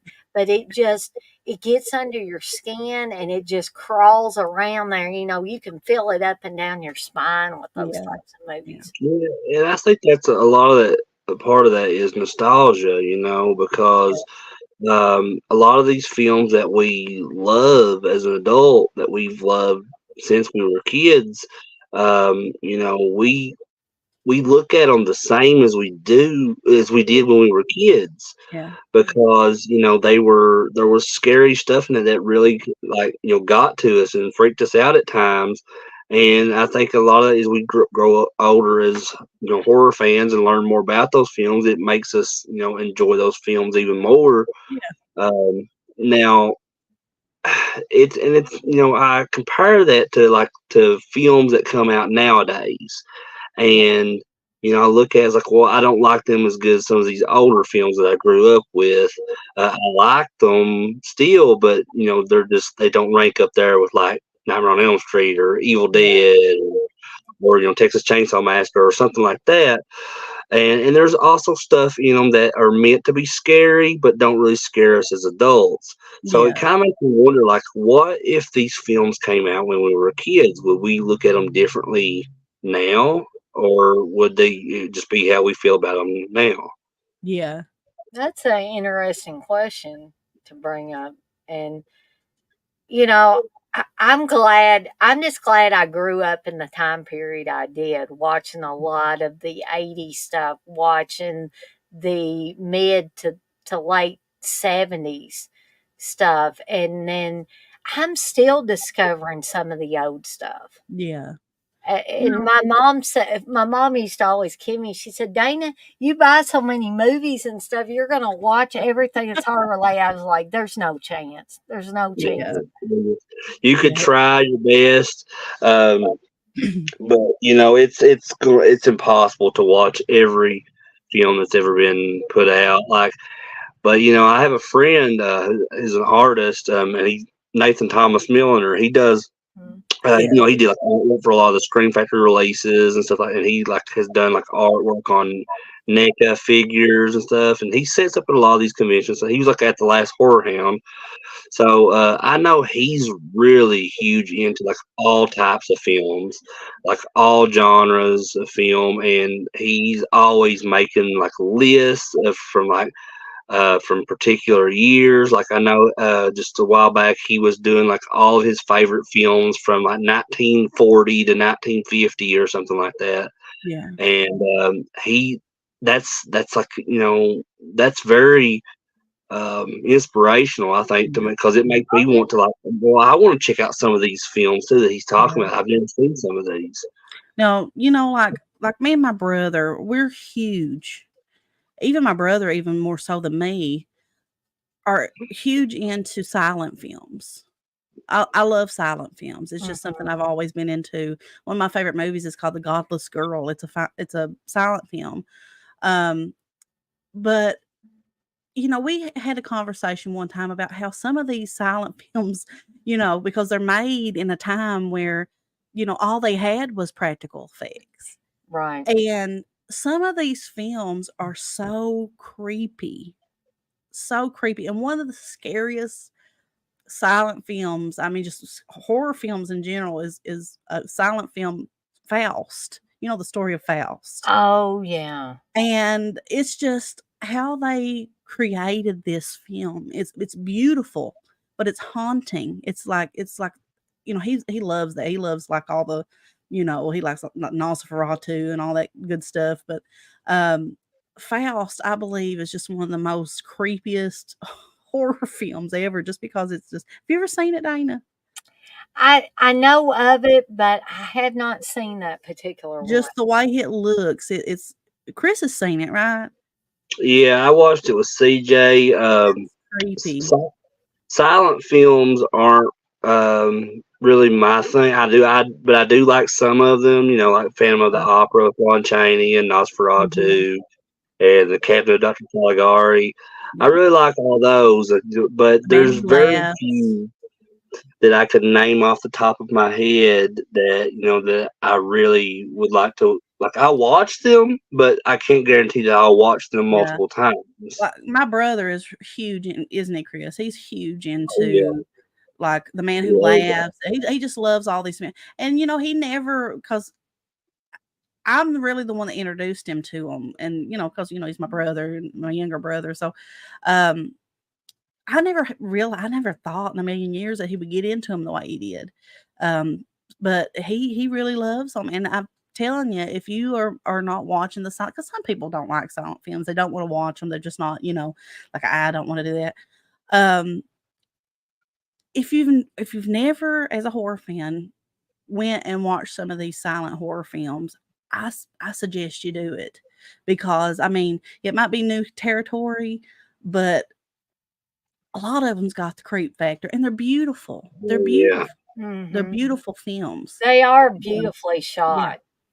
Yeah, even if you look at some of the actors in those silent films, the makeup that they wear, and that was a typical look in that era of film. Like, but if you watching that today and looking at how they looked, or the facial features that they have, or like some kind of expressions that they make, it's got a really like spooky feel to it. Yeah, even if they're not silent horror films, even if they're just like a silent comedy, like with Buster Keaton or someone like that, I love them. They have like a something spooky about them that just kind of like the way they look, that whole goth look, Yeah. Because I'm huge into like the Harold Lloyd film. Chris knows I love silent films. I just love classics, cinema in general. That's really my forte is the classic, like 50s on back. But it's just, I know as horror fans, we kind of want to stick to the 80s, 70s, 90s. So if you kind of finding yourself in a rut, and it's just like music, sometimes you'll say, what can I listen to that's new? If you've never really checked out the classic horror silent films, YouTube's got them all over there. So I suggest you do that. I think that most of the time you're going to be pleasantly surprised. Oh, yeah. I need to watch more of the silent films, actually. Yeah. I'll tell you something that my niece said many years ago. She used to, when she was growing up, this is probably early 2000s, around like 2004, 2005. She was really young at the time. And I was around that time. I was watching a lot of Universal Monsters black and white films, and so she would come over there and sometimes sit down and watch them with me. And I remember her asking me one day if the world was all in black and white back then. So That's interesting, though. and that was just so funny to me. It's And like she said she to hated black and white films. yeah, she would sit there and watch some of them with me, but she did not like them, and she loved the Wizard of Oz, and she hated the movie up until she goes to Oz and everything's in color. Yeah. Yeah. So yeah, Yeah, that's interesting though that from a kid's perspective, you would expect a kid to say something like that Yeah. because yeah, I'm sure yeah, I came off with some stuff when I was a kid that I wouldn't, say now. I just wanted to remark on a couple of comments in here. Christy says, like these TV thriller horror films still on DVD, like A Killer in the Family, The Deliberate Stranger. The Deliberate Stranger, I mean, yeah, it's about Ted Bundy and and I love Mark Harmon, and he plays I hate to say this way, but he plays a perfect Ted Bundy in it because Ted Bundy was said to be very charming, Oh yeah. very charismatic. That's Yeah. how he got women to help him out, He was and that's how he handsome and yeah, charming, very, very sure of himself, polite. And that's what really, to me, he's one of the most, creepiest serial killers yeah, because he had this charisma about him that allowed people to um, gravitate towards him, that allowed them to open themselves to him. That was like, oh, this guy's safe. And what's so scary with, with just knowing people in my past, people that kind of had the same traits as him, and I'm like, that's scary because this could yeah, be anybody. exactly. You Mhm. know, it's just crazy. It really Yeah. is. What's even crazier is I've known people in recent years that have Yeah. those kind of personality traits, and Mhm. it's like, Yeah. you Yeah. feel like you dodged a bullet sometimes when Yeah. you I are mean, 'cause able to get away from that. he could literally be your real estate agent. He could be your neighbor that comes over and mows his grass and throws his hand up and says, "Hey, how are you?" and just, brings you cookies. Well, here's something. I don't know how many people know this about Ted Bundy, but the true crime writer Anne Rule, Yeah, she I've wrote a seen book it. about Ted Bundy called The Stranger Beside Me, which is an Mhm. excellent book, by the way. Yeah, I have it, yeah. But she worked on a crisis line with Ted Bundy. And do you guys and gals know that she allowed him to kind of like babysit her child? She was an Mhm. ex cop, Yeah. and she fell for his charisma Oh, and yeah. all Well, that. he had a girlfriend, and she had a kid, and, a Yeah, little girl, and, they're it's the things that he done went beyond, the M word. Yeah, I don't wanna say it. I don't know what we can talk about here on YouTube, but you know what I mean. right. Offing somebody. It Mm, it went into I don't even wanna say on here, but you know what all he done. They take, these bodies and stuff up to the yeah, woods and do stuff with them afterwards, and yeah. it's just like There was evidence of that. Yeah, it was crazy. It was just absolutely crazy, and he drove a little yellow Volkswagen Beetle. yeah, So, it's just craziness, really craziness. yeah. And even though I think that kind of plays into what we're talking about a little bit in a way with New Nightmare, and I think that's a good transition back to New Nightmare because even though this is like we as a viewer know this is a movie, but like within the movie it like feels like a reality to like the actors in it, like Heather Langenkamp, because she's not playing Nancy, she's playing herself in this. right. And then when Freddie is like this actual entity coming into the real world, Yeah, and I just and I know that's a lot different from like what Ted Bundy did, but it's kind of but it's just cool because it's even though we know this is a movie, it's like there's a realness to it also, Right. because it's from even to the points to where uh, Heather is on the talk show in Yeah. New Nightmare, and the host asked her if her son had seen any of her films, and and that's a very real thing with me and Candace, with Noah, because like we were so nervous. We knew we eventually wanted to introduce him to horror films, Hmm. um, but we just didn't know when it would be the right time. But honestly, he just kind of like started watching He them wanted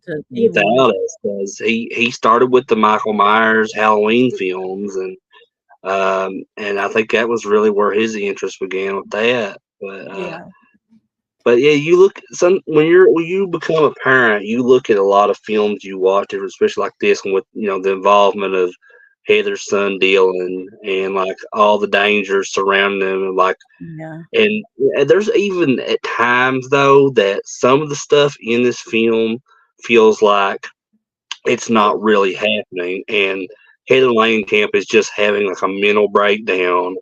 Yeah. Um, and like her husband getting killed in the film, and that's like that in her mind she's just thinking that was Freddie that did that, and Mm. but when could be in the reality he just was in a car wreck. I can um see that. I and can see different ways of I interpreting love that. that theory though, because I have seen a lot of people talk about that online and stuff about how, this was just nothing. None of this was really happening. This was just all in Heather Langenkamp's mind in the film, and I Mhm. mean, it can be interpreted in a lot of ways. Yeah.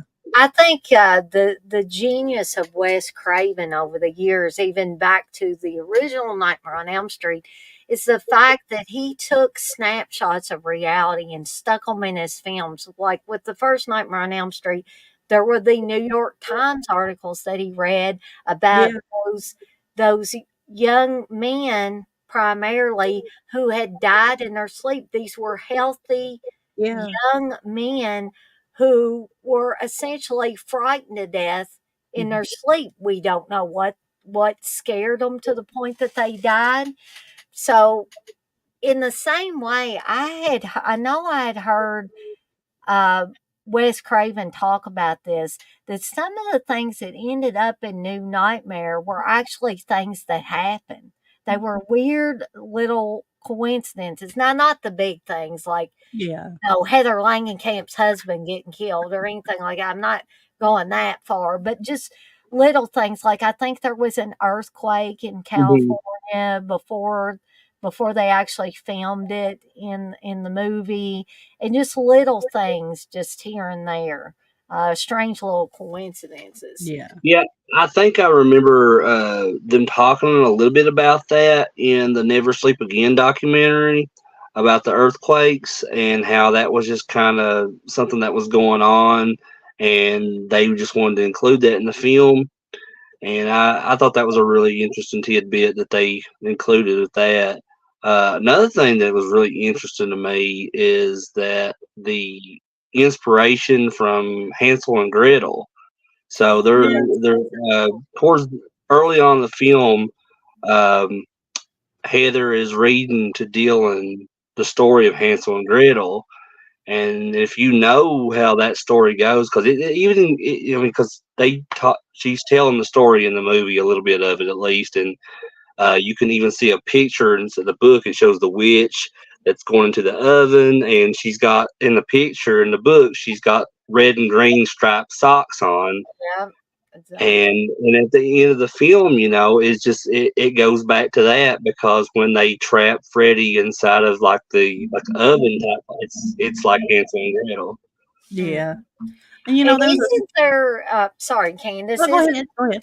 Isn't there a scene where she's reading Hansel and Gretel and she stops and Dylan wants her to keep he's like, "Keep reading or Yeah, read that's the thing. it." Yeah.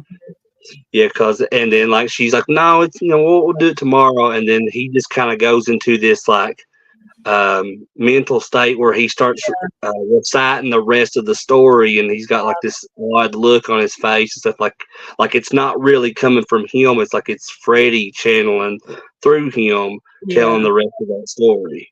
I remember first watching this as a kid. The first time I watched it, I remember for some reason the scene that stuck out to me the most wasn't it whenever he kind of when he killed I forget what's the babysitter's name in New Nightmare. Starts with a T. Tracy. Oh my I gosh. think it's Tracy. Whenever That sounds right, Candace. whenever he kills her and takes her, he kind of does what he did to Tina, and from the original film, takes her up on the ceiling and stuff. For some reason, because I had seen the original film, but I never watched it. Like I said, I would keep my eyes closed, so I didn't know that happened in the first film. But I remember watching the first film after that, and I was like, wow, they, how he did that to that babysitter or whatever. I think her name was Tracy or something like that. I believe her name was. Super Batman says Julie. Julie. The actress's name might be Tracy then or something. I can't remember. Because I remember Dylan saying Julie. Julie, yeah, that is. I think the actress's name is Tracy. Something. But anyway, that scene always just stuck out to me until I seen the first film, and then I was like, wow, that's the same thing that happened to that babysitter. Yeah. And that's so odd too, because I didn't see the original Nightmare on Elm Street till later either. Like my first introduction to Freddy was Dream Warriors. So I was already, used to that comical side of Freddy with all these one-liners and everything, and that's something that's not really in the original film. Yeah. So going back and watching the original after I had seen Dream Warriors, it was like night and day almost, because like, Freddy was a lot darker in that first film. There was really no comical side to what he was doing. So yeah, it's very different when you as a viewer of these films see one of the films in the middle of the series or somewhere in the middle, like me and Candace did, and then you go back and you start at the beginning, and it's a completely different like concept, Mm-hmm. Yeah, that actress. Sorry, Dane. I was just. I looked it up. That the actress that played Julie, I was right. Her name was Tracy Middendorf. Right. It was bothering me. I was like, I know somebody's Tracy. There was Tracy somewhere in there. Oh, hey, Coco. Coco hasn't been in a while. It's good to see you back, Coco. And 19 Gardens is in here again. 19 Gardens is kind of new to the channel. 19 Gardens says, my parents let me watch Child's Play, then sent me to bed in the dark. Love the movie. Oh, wow. And Alan, our friend Alan, who's been saying nice things about me and Candace doing the shows together and stuff. So I'm glad to see you in here, Alan. He says, hi, everyone. As I get case hardened, I often go off into even foreign horror just to keep throwing me off balance, which that totally makes sense to me. Yeah. But Yeah, you have to sometimes. I mean, like, as much as I love slasher films, that's my favorite subgenre of horror, slashers. But I don't think I could like constantly watch slashers and that be all that I watch when it comes to horror. I have to switch it up every now and then, like watch a comedy horror, like we watched Blood Diner, or I have to watch some of these like Italian horrors or something like that. Some giallos.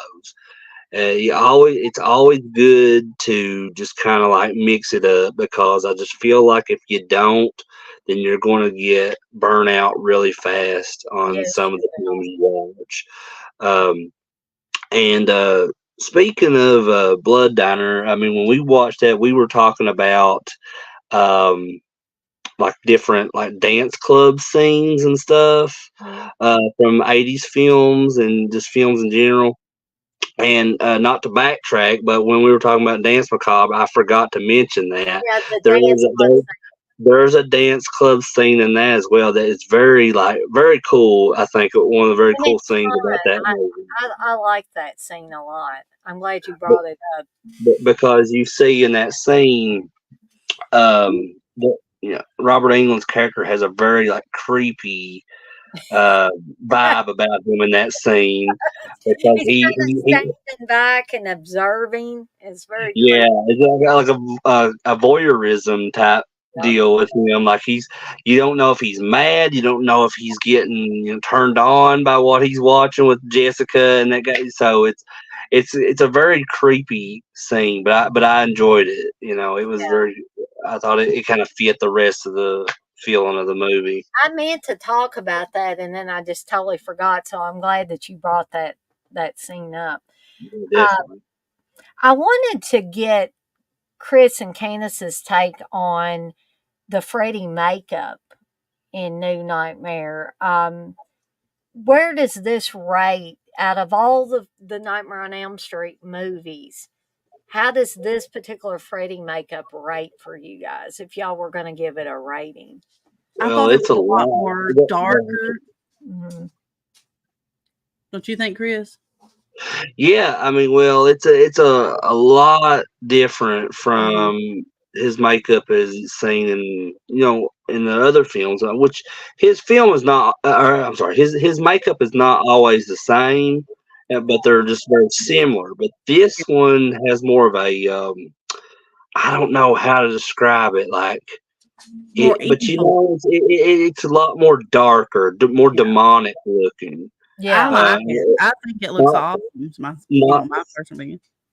not saying that Freddy, because Freddy already looks demonic in the other films, all burn up and stuff. And aside from the makeup in Nightmare 5, which I didn't really care for because I just felt like that the makeup job on Nightmare 5 was kind of sloppy.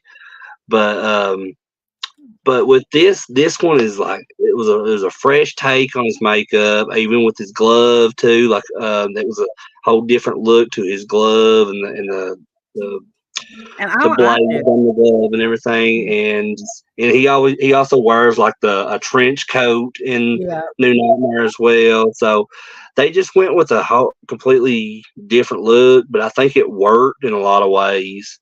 I really liked it because it had to be different Yeah. because this was Right, a different exactly. entity. It was like something that had came to life, within this world. So I see why they made it so different, and I liked it. I thought he looked awesome myself. Yeah, I think it's one of the best makeups out of the whole series, Mhm. honestly. Mhm. A lot more frightening. I feel the same way you guys do. I just want to. That was one of the things I had rolling around in the back of my head. That I wonder what everybody, And in the chat, if you want to comment on his makeup, it looks like we got 0 people in here, but I think that StreamYard count is messed up because we Yeah, I still was noticing that too, Dana. I have. think that's a little off. I was like, nah, I know there's more than that in here because they're constantly People talking in talk. the chat. Yeah. So No, it's see, Batman just it's saying 0, but Batman just put something in the chat. So I mean, I know there's people in here. So yeah, it don't matter. I don't pay attention to that stuff half the time. Usually I'm involved in what we're talking about. Batman says the makeup looked like ripped skin. Yeah, it Yeah, did. Like you Really can see like like the muscles in the from the inside of a human body, like it's almost like stretched out, like it's bursting through the yeah. makeup. Um, Kind of like how Frank in Hellraiser, like what he looks like, yeah. and like it's like partially like that with the Freddy makeup in this one, and yeah, I love that. I really love because this one really does have a darker take on the character and because they're trying to make it as like if he's real, he's not just a movie character that Head of Lane Camp was a part of, but he's actually something that can exist in the real world and can do these things that Freddie actually did. And I love that scene when she goes to Robert Englund and he's doing that pain. She's telling him what's going on, like the nightmares she's having and everything, and he kind of already knows. It's because it's like he's having these nightmares too, and that's And why he's he's writing doing it that. all in the script. Yeah, he's doing that painting too of Yeah, Freddie. yeah. That painting is so bizarre too. Mhm. Yeah, it is. I told Chris about that because I always focused in on that painting. But Dana, I just out of curiosity went to YouTube. There's something going on with YouTube right now, like Uh, it won't load or anything like that. And then I went to all the lives. None of them are showing any kind of count right now. It just says yeah, live. Wow, So something must be going on with it right now. maintenance. yeah. Actually, I thought maybe it was just on my end. I just went to my YouTube page and it said something went wrong and it Yeah, was that's what mine was doing. yeah. Yeah, mine Mm. did the same Yeah, thing. so I'm guessing that's what it is because it keeps going from 0 to 2 to, Hmm. you know. But anyway, I'm not gonna pay attention to that. We're just gonna have fun talking about these movies. Um, but I really think this is probably one of my favorite Yeah. makeups, for Freddy Krueger. The movie, I just keep flashing back to Uncle Bill saying that he hated this movie. It's like, what? I just I don't love it. It's so well made too, Dana. I mean, Mhm. I understand that some people are going to hate anything. You know, there's movies that I don't like that people are going to be like, "Are you kidding?" Which I know. I have that reaction whenever I say, "Hey, I'm not a fan of Rocky Horror Picture Show. I just don't. I've Yeah, tried. I just don't like it." But there's some people that love it, and I yeah. think that's wonderful. I'll tell you, Rocky Horror Picture Show was something that I didn't like the first time I saw it. I Mhm. didn't get it. And then, I waited a little bit and I watched it again and I just became a huge fan of it. I think Yeah, I just enjoy that wackiness, that off yeah. the wall, makes you just feel off Mhm. kilter. And the songs are, I don't know, the songs are That cool as is hell what on there. I I think the music is what really turns me because I wanna love it, I like the concept of it, I like what it's about. I love Tim Curry, I love his oh yeah. look, I love the look of all the characters. I love Meatloaf, he's in it. Mhm. I think it's just the music. I just don't like it. I don't know, I have tried and tried, and I have tried to love it and love it again, but it's something that I just don't like, I love it. and I, go ahead, Candace. I no, didn't that's want to alright. talk No, I over was you. just gonna say, and, I've had people say really bad stuff to me for not liking it. I'm like, "I just Oh don't well, I like wouldn't. it." Yeah, I don't I understand mean why people do that, but Yeah, that's one of my biggest pet peeves when it comes to fandom about anything, whether it be horror movies, whether it be wrestling, whether it be Star Wars. I tell you, Star Wars fans are some of the most toxic fans on earth, and that's no joke.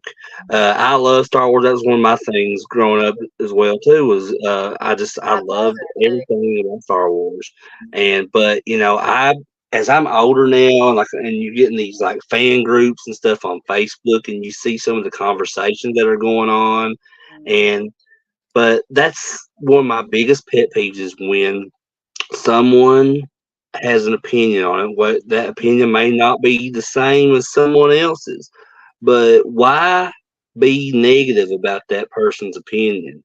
Why Yeah, try to make exactly. them feel bad for liking something or disliking something that you don't agree with it? Like I've now never understood that.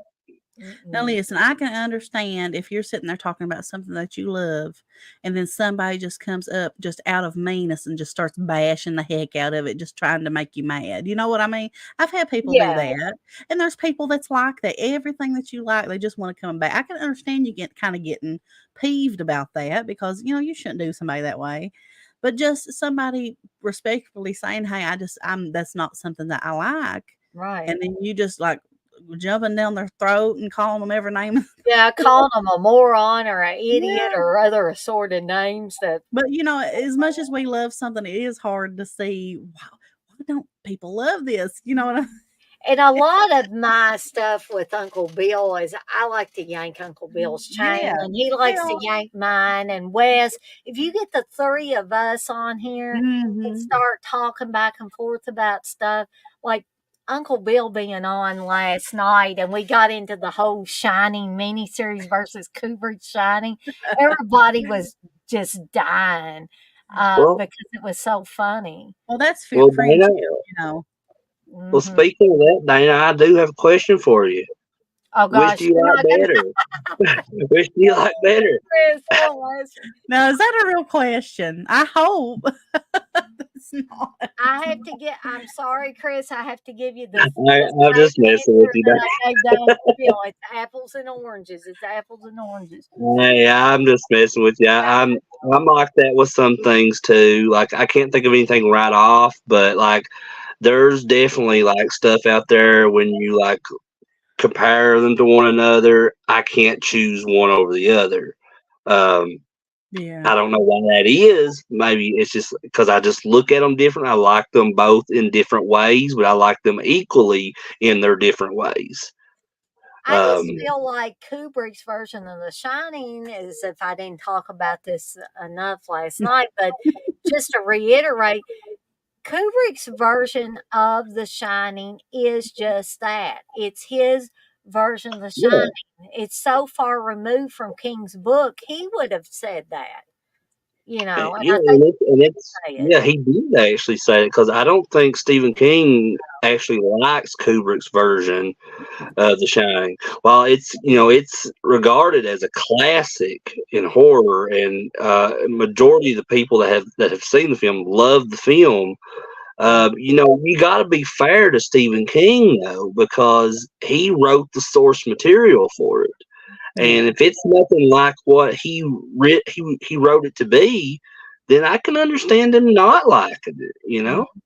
It's a lot different than the book, and I absolutely love the book. The book, The I book is implore you, if you've fantastic. not read the book, oh my gosh, it's to me one of Stephen King's finest moments. Mhm. I absolutely love it, but the film, even though it's not just like the book, it's to me regarded one of the greatest films ever made. I It's absolutely a love it. great film. It I and absolutely love that's it. what I tried to tell Uncle Bill last night. It's a great film. It's a great horror film. But if you're looking at it from the perspective of the book, Mhm. I can see you saying, "Well, this is just totally not like the book," because it's not. It's not. And I'm reading The Shining right now for the second time. Right. So, I'm seeing even more things that is not like the film, as I'm Yeah, going through it the second time. Um, the book is just fantastic though. It's Yeah. creepy as all get out. And a and near perfect book too. It is. It really is. Now, I don't know. When it comes to Stephen King, he has so many that are amazing. It's Mm, just like Carrie. As much as I love the movie Carrie, the book is just so much more in it. yeah. I mean, there's just so many more things that happen. It goes into detail, even like her going to the library and finding books and stuff. I mean, it's a wonderful book, you know. yeah, But I think it's just how it is with books in general. yeah, and I have such an odd relationship with the original Shining. Like I love it in so many ways, but sometimes when you get into a film and you start doing research on it, and sometimes some of the things that you learn about the behind the scenes of Mhm. these films, it makes you feel a little bit different. Sometimes it makes you like the film more. Sometimes it kind of gives you an awkward feeling about things, especially when you see them again after learning that on film. Like, because I grew up. I know some people might think this is odd, but I was in love with Shelley Duvall. I Mhm. loved her. And the first thing I ever seen her in was when she was in Popeye with Robin Williams. And that was really where, like, because I loved, like, just the nature about her was it came off as like this odd person, and I felt like I always felt like I was an odd person, and just something about her. So when I seen her in The Shining, I was like, I already knew who she was. I loved her. And her portrayal in that as Wendy is awesome, absolutely awesome.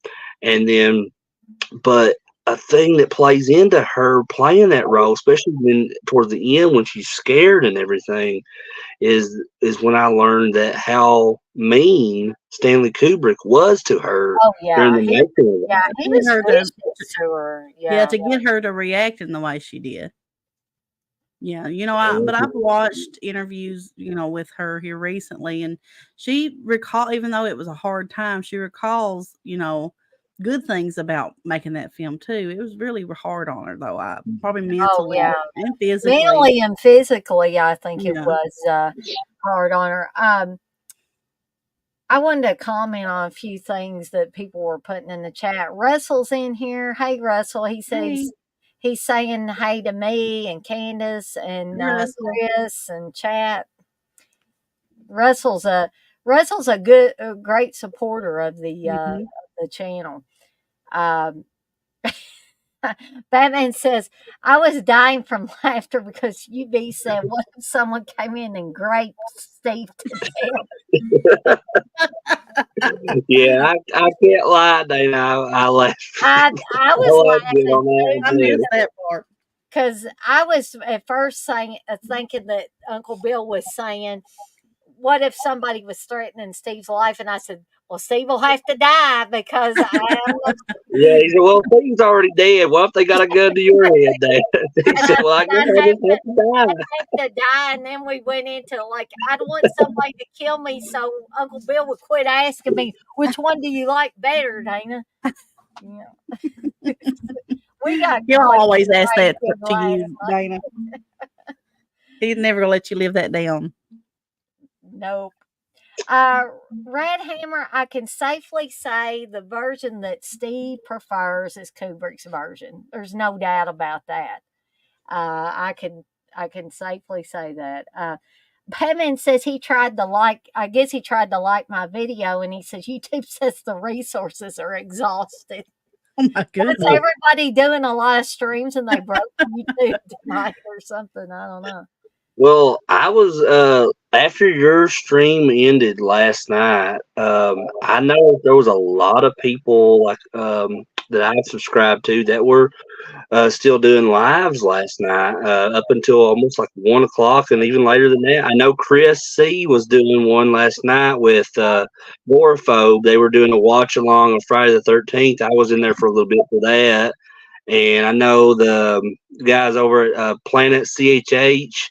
He was doing a live last night as well, so seemed like a popular thing to do last night. Maybe that's why YouTube broke. It's exhausted last night. So here's one. I don't know if anybody's asked you this or not. If you ever talked about this on stream or not. But what is your favorite Kubrick film? And this is for the chat too. Anybody that wants to answer it. I would probably have to say I like a lot of Kubrick's films, but I'd probably have to go back to The Shining. The Shining. Mm-hmm. Yeah, same with me too. The Shining for sure. Do you know what mine is? I know what yours is. Clockwork Orange. I knew it because I've heard Candace talk about Clockwork Orange, which I love The Shining. But there's just something about Clockwork Orange. Clockwork Orange is up there for me. I absolutely love it. So tell Dana and everybody in chat, Candace, about your when you met Malcolm McDowell. What was that experience like? Oh my gosh! Well, I met him and I liked it so much I had to go meet him again in the same day, and we'll leave it at that, and I won't go no further. Okay, come on, let's hear the juiciness of it. No. We'll leave that off of here. Did he kiss her hand or something, Chris? Well, he was doing something. Chris was like, Candace? He was sweet. Okay, let's just leave it at that. Like I said, if Robert Englund kisses my hand when I meet him, I'll melt into a puddle on the floor. Oh my goodness. Steve will Well, have to take me home in a bag. All of this be water. yeah, I remember meeting him the first time, and I was probably melting anyway. You know, he's like kind of whispering in my ear and getting really close, and I was like, "Oh my god!" But I said, "I got to meet him again, Chris. I don't know why." He said, "I know why you want to go meet him again." I love him anyway. You know. Yeah, I really like Malcolm McDowell. And there's a lot of stories from convention. That's why I love talking about convention so much, because there's so many like interesting stories that comes from. Because that at that same show where we met Malcolm McDowell, Oh my god! that was the same show that where we met Gary Busey. Do you remember what he did to me at that show? Yeah, that's what I was getting ready to get to. Is that we were before we went. I can't. Well, no, it might have been after we met him. I'm not sure, but the chain of events how they happened. But we were walking down one of the aisles of the vendor room, and here we see Gary Busey. He's like coming our way towards us. Yeah. And he just like shoves his shoulder right into Candace and grunts. And growled like, loud. and I was like upset that happened because Candace was like, "What the hell?" And but it was funny also at the same time.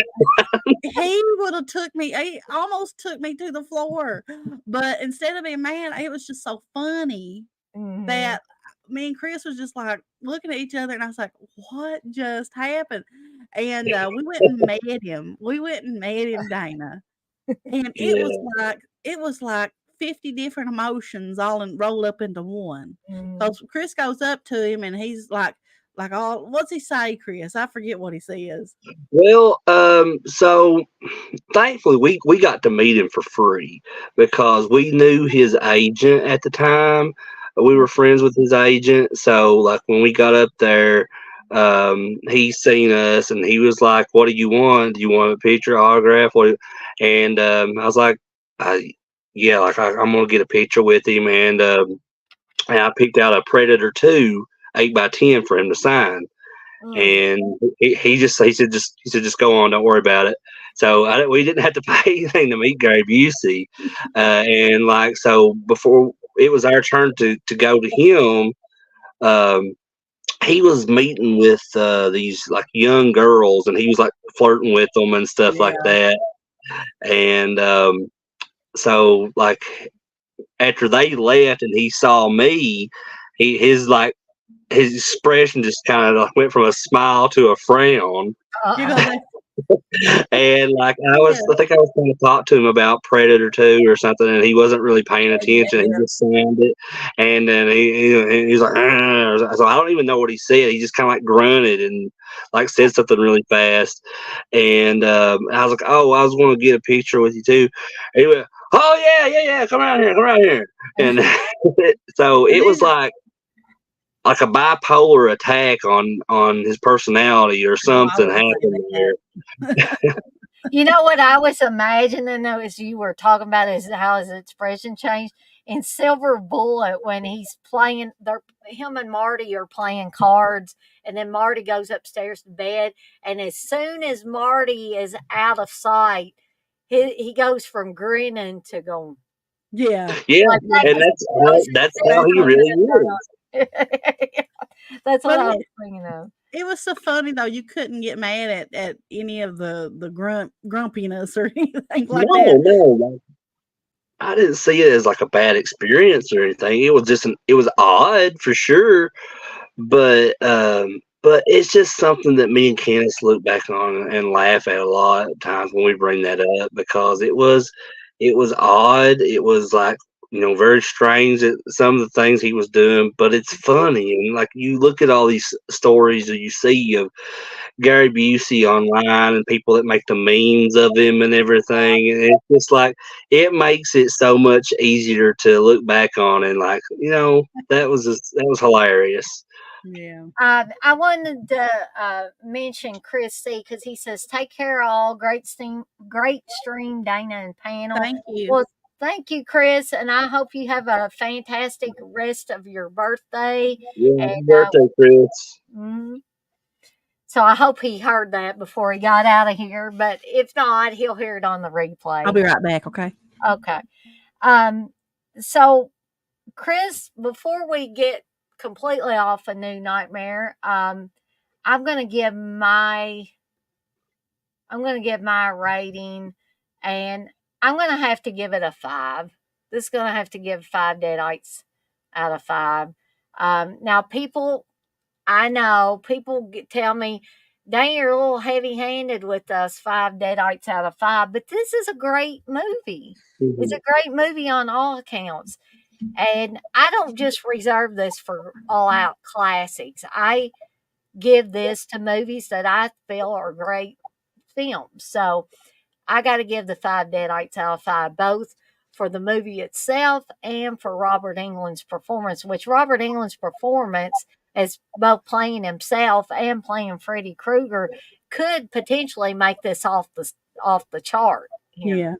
Yeah. It could actually give it additional Deadites. Um, so, Chris, what's your rating? Yeah, me and Cancer were actually talking about this earlier, and I think she'll probably agree with me here. I think she'll probably say close to what I had to say, but yeah, I give it a 5 for sure.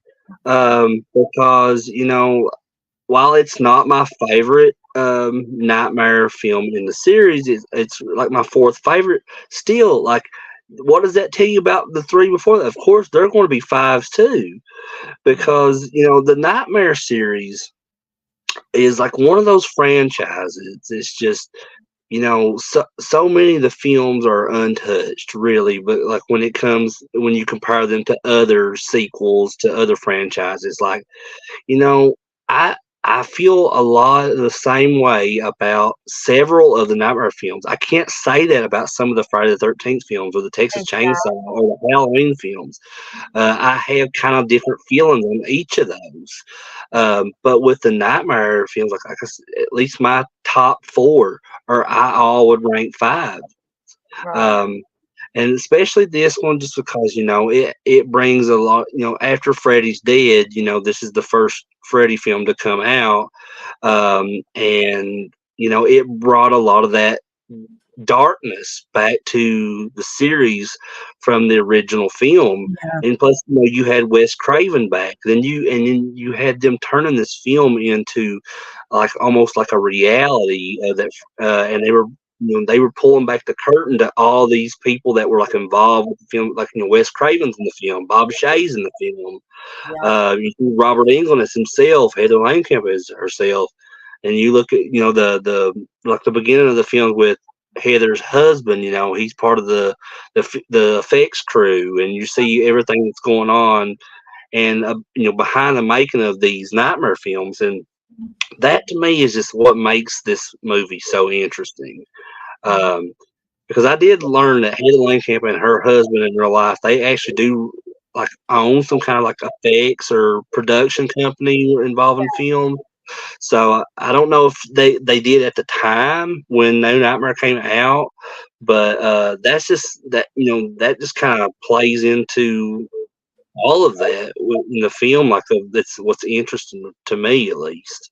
I believe Heather Langenkamp's husband has been in effects for a lot of different movies. People can look this up and check my facts here, but I believe he's been in. I think him and his dad have both been in special makeup effects and creating these different effects for years and years in different movies. But like I said, fact check me on that because sometimes I'm partially right. Yeah, Sometimes I'm totally wrong. I'll admit that. I'm not sure either, Dana. So that's something definitely I could look into. Okay, so Candace, we'll move on to you and get your rating and final thoughts on the movie. I'll give it a 1. I'm just kidding. I'm just kidding because Chris gave away my rating. I give it a 5 stars All right. because I think that it is, like I said, it was my true introduction to A Nightmare on Elm Street. It Mhm. was, even though that, I had kind of heard the other films because I didn't really look at them, it allowed me to open myself to watch the other films. And, you know, the film overall is wonderful. Like kind of mirroring what Chris said again, it brought back that darkness Yeah. of the first film. And, plus it has Miko Hughes. He was such a great child actor for horror films, especially. Mhm. So just and then you can't look past, and Dana will agree on this one. Robert Englund, he looked dapper in that one too, Oh, yes, Dana. he did. He did. But truthfully, I would have to go back because as you get older, your tastes kind of change. I don't know really where I would put this one. It could be, even higher up on the list, but about third or fourth on my list right now. But if I went back today and just had because it's been a while since I've had a good, true blue, um, a Nightmare on Elm Street watch along, just of all the films. Mhm. I don't know. It may even be higher. If I go back and watch all the films again. So great film overall. Even just as a standalone film, I think it's a great film. Oh, Yeah, yeah. and the follow up to that, have you ever watched any of the Nightmare on Elm Street fan films, Dana? Oh gosh, I'm trying to think if I have. I've seen some of the Friday the 13th ones, but I Mhm. don't think I've seen any of the Nightmare on Elm Street ones. Yeah. Well, there's one that came out, I believe it was last year. It's on YouTube. I've still not got to sit down and watch it, but it's Miko Hughes is in it, and it's Mm, called Dylan's New Nightmare. So wow. it's basically Oh, I thought he's older. He's playing the same character, as he did New Nightmare, and but he's a lot older now, and he's like trying to. I think he's trying to make it as an actor, like how his mom was an actress, and I think he's like just he keep the movie's about him like having flashbacks and the concept of Freddy may be coming back again. So Mm. I like this. I think it's only maybe like an hour long or something. Like I said, it's on YouTube. I've not sit down and watched it, but I think after us discussing all this stuff, I may watch it here very I soon. didn't know that existed. Yeah, yeah, it came that's out I cool. I'm gonna believe have to look. last year. I know Nathan Milner, the artist. I know that he did one called The Yeah, Confessions of Fred Krueger, and then yeah, um, very good. there's another one I can't that Deandra is part of. Well, she's Yeah, a part of that one, but she did. There's another one she's in yeah, there's too. another Yeah. one that yeah. But that And one she that did Nathan did, Confessions of Fred Krueger, is really good. It's me just too. basically it's a prequel to the Mhm. original Nightmare. So a lot of the film focuses on like Fred Krueger's like trial and everything, leading up to before the townspeople kill him and everything. Um, but yeah, if you've not seen that one, Dana, I highly recommend that one. I'll have to check that one out. Um, Batman brings up an important point here. He says if we hadn't had New Nightmare, then we would have never had Scream, and that's a distinct possibility that we Yeah. wouldn't have had Scream. And Scream, I realized that Kevin Williamson wrote the script, but if you had Mhm. had anybody else other than Wes Craven direct that film, and keep in mind this is my opinion, I just feel like that movie would have just fell off the radar. Nobody ever would have thought about it again. I think Wes Craven raised it to the height and popularity that it did receive when it came out. Yeah, I agree with that to a point, but it's also hard to say because um, I feel like it's perfect. The original Scream is perfect because of how it was put out. Um, but it's also interesting to me that even though Wes Craven directed it, there are several references to other filmmakers in that, especially with there's a lot of reference to Halloween, John Carpenter. There are. Um, so I often think about that too because I love Scream, the first one. I love it so much. I have a tattoo of Ghostface on my arm. Shall I Um, pull an Uncle Bill? Are you gonna say you hate Scream, Candace? they probably do, um, but That's but yeah, okay.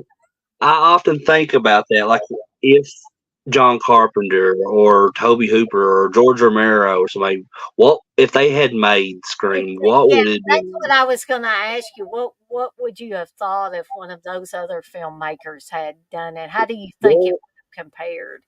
well, I don't know because it feels like because Carpenter and Romero are my two favorites, Mhm. and a lot of their stuff have like political undertones to their films, and I don't feel that anywhere within Scream or really any of Wes Craven's work.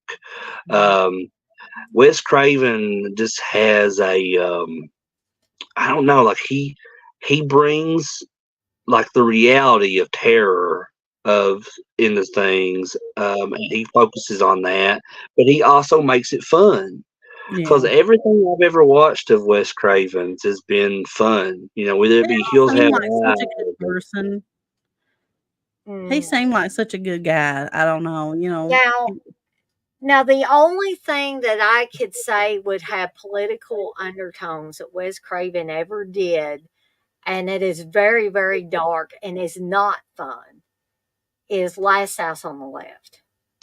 Well, yeah, that's true. But But that was really early. you did remind me of something else too that he did, which is actually it's my favorite Wes Craven film, and it does kind of have a political agenda to it a bit, and that's People Under the Stairs because oh, I love if that you look film. at it as how like these the people that the man and woman that have the people under the stairs, like they're like the landlords of that town, or they're the ones that are buying out all these like Yeah. apartment buildings and stuff like that. And it kind of like focuses on it because that's a very real thing, like places like that, like where people live in the ghetto Slumlords and and stuff like stuff. that, and live in suburban towns. They're kind of like at the mercy of a lot of these Slumlords. landlords Yeah. and stuff like that. Yeah, they're just not fixing up the houses and just letting them go to ruin. You ever seen The Super with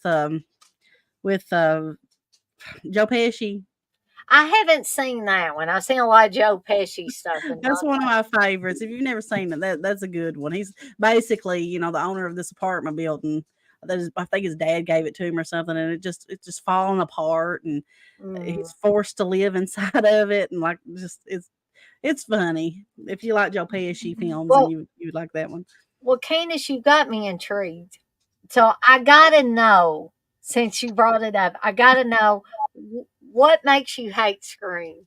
I gotta know. We're not gonna judge you here. I just want to know. I just never was into it. Hmm. I don't know why. I don't. Chris has asked me that because that's like one of his favorite things is the Scream franchise. Well, I don't. not the franchise, just the original. Really, I mean, I I like don't. some of the other films, but none of them is as good as the original. I mean, I don't. because I that don't really hate it. saved. I feel like it saved horror movies I in a don't way. hate it, but I don't love it. If that makes sense. Yeah, it makes perfect sense. Makes I perfect. am. I like the films that some people are like, why do you like that kind of stuff? I like stuff that I know people question. I'm one of Hey, those I like people. Terror on Tour. I like Final Exam. Which I can hear Uncle Bill and CK screaming right now. which Chris just mentioned one, People on the Stairs. That to me is one of the greatest films ever made. And some people's Yeah, like, yeah, it's I don't know. awesome. But I love I People Under like the it Stairs. a lot. I Mhm. love People Under the Stairs. That's like the epitome of like what I like whenever it comes to My horror. mom loves it. She always Yeah. did love it. Scream is Yeah. not something I'm saying, "Oh, I hate Scream. Scream is awful." It's just not my cup of tea, it's Right. now I could go watch it a week from now and absolutely fall in love with it. Mhm. That could be with anything. Like I've said this before, the band Rush. I hated the band Rush for many years. I mean, could not stand to hear their music on the radio. And then all of a sudden, I hear a song called Working Man. It's a song that I've heard 1,000 times on the radio. And then all of a sudden, it's like an epiphany, epiphany or something. I've had those I'm epiphanies. like, Yeah. what was wrong with me? So I'm not going to say that I'm never going to love Rocky Horror Picture Show. I'm not going to say that I'm never going to absolutely fall in love with Scream. It's just from what I've seen, it wasn't my cup of tea at the time. Gotcha. It may be down the road. So But I'm never gonna say never. I can definitely relate to that in a lot of ways too, because when I first got with Candace, and she can confirm this, Yeah. I hated the Andy Griffith Show, Yeah. and a lot of that was because of my dad, because that was like one of the things that he would constantly watch, and where we just had like one TV in our house, and he was always wanting to control the TV, and he was either watching Andy Griffith Show or Bonanza, and I hated Bonanza too. But as I got older, though, when I was with Candace, she told me how much she loved the Andy Griffith Show, and she would tell me about like certain episodes that were her favorites and what all she liked about the show. And I decided to give it another chance, and because some of the episodes she had described to me, I didn't remember seeing those as a kid, even though I constantly watched it with my dad. Um, and I just think that part of me that hated it. It wasn't because of the show. It was just And because he hated I wasn't getting to watch what I wanted to watch. Yeah. Yeah. So that Um, created a hate for that show that was preventing you from watching what you wanted to watch. Yeah. Exactly. yeah, and so, but once I started watching it as I was older again with Candace, I really truly started loving the show. And just that just goes to show that your feelings about stuff can change at Yeah. any time. I have Like found that as I keep on getting older, that my taste changed so much as the older I get. I start liking stuff and disliking stuff that I loved, and start loving stuff that I didn't like. So yeah, I, and I've and told I've told Candace about this. I used to make fun of the Andy Griffin Show, and now I like it. Now I can watch it. Steve wouldn't be caught dead watching something it's my like that. second favorite show of all time. I absolutely love it. Love But everything about I it. used to make fun of it all the time, and I'd make fun of the Waltons and all I that stuff. love the But now I Walton. can watch it. well, yeah, it's like I said, everybody's mind is prone to Yeah. change. Yeah. And when it comes to that stuff, because who would ever thought that CK and Uncle Bill would, as much as they have trashed Eli Roth over the years, that they would go and meet the guy at a convention. That's Um, historical right there. Yeah. And didn't they like Thanksgiving? Yeah, I think they did, yeah. I believe so. Aw, there's Um, Ghost. but yeah, I might have to get Candace to watch Scream again sometime to Yeah, see if 'cause I'm we going went to the to. drive-in, and I've watched some of the Mhm. the sequels and stuff, and Maybe we need a watch along for it, and you and maybe, Chris can maybe. be on here Well, we've met some of the guests from the movie, and Oh, I yeah, and I Candace, love I them. know I she love them loves Matthew Lillard and David Arquette, and because that uh, Scream photo is one of my favorite, That's a great photos, and it was one of my favorite photo ops because everybody was mhm. just so nice, and I just love all those Yeah. actors and stuff, so, it's like, why don't I like it? So maybe I just need to go back and rewatch it. I've seen it, probably 10 times or more, but that's been years. It's been Well, years since I've seen it. and it's a slasher film. And again, I may be biased because I love slasher films, but it's one that like you never seen that concept before in a slasher film because they were using all of these typical movie rules, and that's the main thing about that movie that appealed to me was Jamie Kennedy's character Randy, because he had like the ideal job to me at least. He's working in this video rental store, and he's like obsessed with these films, and it reminded me of myself in a lot of ways, and It did I'm me sure too. He was the character I identified most with exactly, that movie. exactly. The And you did movie not nerd. see that. You did not see that in any other like horror film where like they're acknowledging all of these patterns from like horror films of like, and that's based on what the actual killer in the movie that Ghostface is doing, because they have studied these patterns from horror movies as well, and they're now using them to in reality to use against people in the real world. Mm-hmm. Exactly. Um, and I love, speaking of characters like Randy in Scream, Hmm. those kind of characters have popped up over the years in different movies. There's a movie I like called Evil Laugh. I don't know if either of y'all have seen that. It was like 1986. And I remember watching this thing as a kid and really liking it. I guess we rented it. And then years later, it came out on DVD, and then it came out on Blu-ray, and I actually have the Blu-ray. But there's a character named Barney in that who is obsessed with horror movies, but he's frightened of them too. And he keeps trying to tell his friends, this is just like a Friday the 13th movie, or this is just like this, that, or the other. And nobody listens to him. And guess what? They get killed because they don't listen to what Barney's warning them about. And what movie did you say that was, Dana? It's called Evil Laughs. Actually, let me step back here. I'll pull it off of my shelf back here. Okay.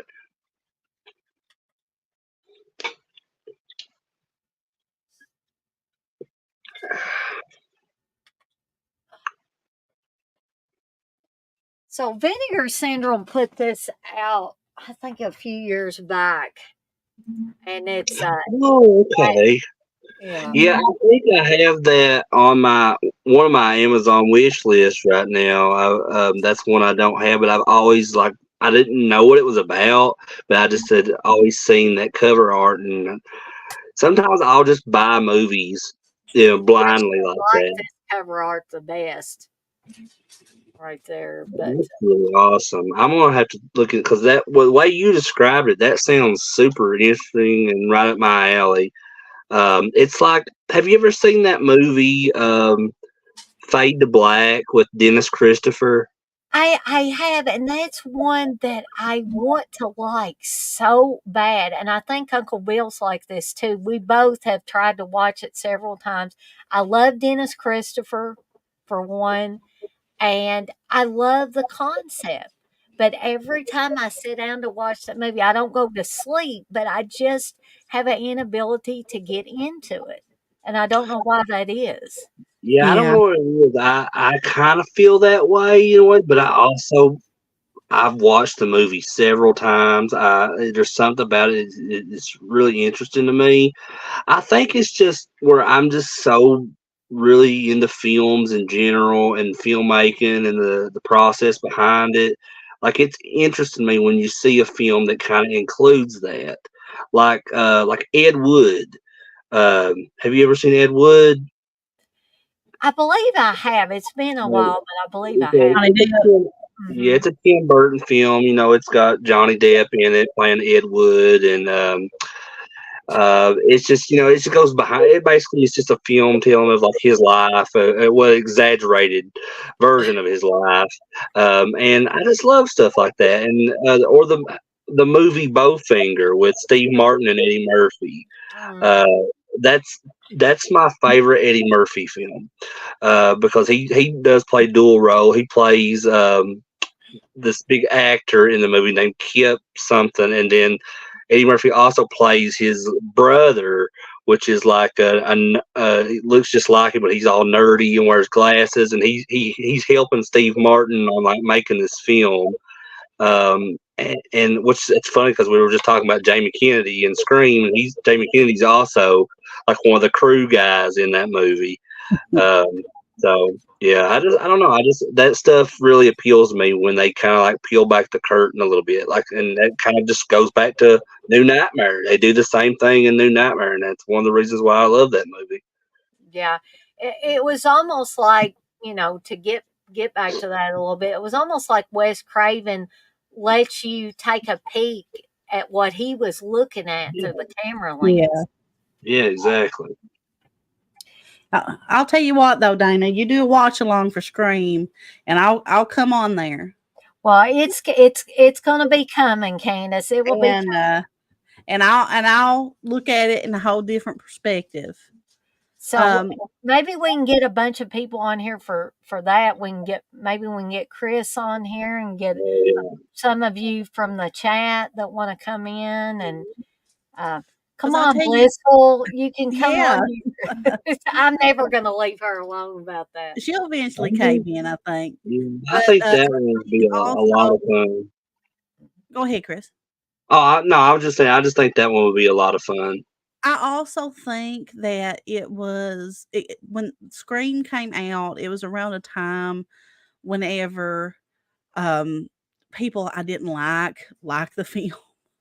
Oh, I get that. And it kind of, stuff like that when you're young too can also off-put you on stuff too. So I'm not really for sure if that's what it was, but that might have played a part in it as well. I went to the movies and watched it. I think even the drive-in. I think I went to the drive-in and watched it. I think I went with my Aunt Sandy to the theater and saw that. Yeah, I didn't see it until it came out on VHS. That's a weird thing. Like when I was a kid growing up, my parents didn't really like going to the movie theater a lot. Like it would have had to be in something that I would have been begging to see. That's like a weekly thing. To take me to a movie theater. Most of the time, they were just the type that would just wanted to wait till the movie came out on video and they go rent it. And I think that's why I love going to the theater and these drive-ins and stuff so much, because even though it was kind of like, I didn't do it a lot as a kid, but as I got older and I kind of started doing my own thing, wanted to do what I wanted to do, I would go to the theater a lot, especially when I was in high school. I mean, my friends would go watch movies and stuff all the time because, my parents didn't want to do that. So I would just go with my friends. And then I didn't go to my first drive-in until I got with Candace. And that became like a weekly thing for me and her. There was a drive-in about 15 minutes down the road from us or something like that. And it was called Way Back When. Way Back When Drive-In. Yeah. And we loved it. Yeah. My fondest memories, my favorite thing in the world was going to the drive-in. The very first movie that I ever seen in the theater, in the drive-in theater, was the Flintstone movie. So I have this huge collection of the Flintstone movie. Probably almost, and Chris can, confirm this. I almost have all the things that they put out. That's how large of if we don't have everything, then we have close to it. And because it was just such a fun thing that we would do as a family. I'm talking about my grandparents, and my grandparents had 6 kids, so we'd all would get together, and it was my aunt that loved the horror movies. We'd go and she'd bring her friends, and this is back whenever you could ride in the back of a truck without getting pulled over. So we'd lay the big blanket in the back of the truck and we'd drive there looking up at the stars, drive home looking at the stars. And it was just such a fun thing. And then when you would get home, you'd be so pumped up from being at the drive-in that you would pop popcorn and put in the horror movies. It was just such a fun thing. And, it's a lost art now, the drive-in is. So me and Chris are passionate. I told him, I said, if we are ever and we have plans of this, if we're ever in the position where we can do this, we're going to build one in our backyard. I don't care what anybody That would says. be awesome. I'm definitely coming to y'all's house. Yeah, and we're planning on it. We've got the screen. Yeah. We have, all that good stuff. We want to Yeah, get a we got the projector. room too because we have a massive backyard, and Yeah. I can't guarantee I can't guarantee that our neighbors will like it too much because I'm not worried about that. seems like they have something to say about everything. They do, but they can come and enjoy it too. Yeah, But that's what I was going to say. Have them come over and watch the movie with you. growing up, I had a home family theater. I had a theater inside my house, a home theater with a 99-inch screen and projector, and it was just one of the greatest things in my life. I remember the first film that I ever watched on it was Army of Darkness, and I almost cried. I was like, that's this is fantastic. amazing. And so I want to do that. That's my goal, is to put a little theater and outdoor theater in my backyard. So Yeah. I'm going to make Dana, it happen, Chris. Dana, I wanted to show something real quick. Sure. Since we are on the topic of Robert Englund, and we just talked about New Nightmare, I have something pretty cool. I just saw it laying in the corner of my room here a few minutes ago, and I honestly forgot that I had it. It's it's from 1990. It's Freddy calendar. That is And awesome. you look at the back; it's got like all the different pictures of of what's of the month. Like I'll open one up and show it. Like here's July, for example. Oh, And it's so cool. And it's really cool. Have you ever seen one of those before, Dana? I don't think I've seen one of those. Well, I'll tell you what. The next time we see you, this is yours. Chris, y'all can't keep giving me stuff. I don't care. You know how much stuff I give my brother-in-law? Like I got too much stuff, Dana, for real. Take it, Dana, please. If I know it'll go to somebody that appreciate it, I don't care giving it away. Well, just don't let Steve see you give it to me, because he'll say, "Oh my God, there's another thing coming to our house."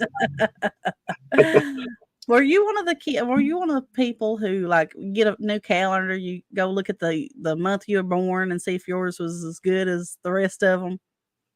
Yeah, I do. I have done. Hey, speaking of Freddy Krueger and Robert Englund and my birthday, I share the same birthday as Robert Englund. Oh my goodness! Is that June the 6th? So I need to tell him that when I meet him. We share the same birthday, Mr. Reed. That's really cool, Dana. Because it's funny because I seen a post today that someone made saying today. That's how I knew it was June the 6th, because I seen that post today, because someone was saying today was Robert Englund's birthday, and I was like, oh. So I went and started looking at all the comments, and there's all these people that were correcting them, like saying, no, his birthday is June the 6th.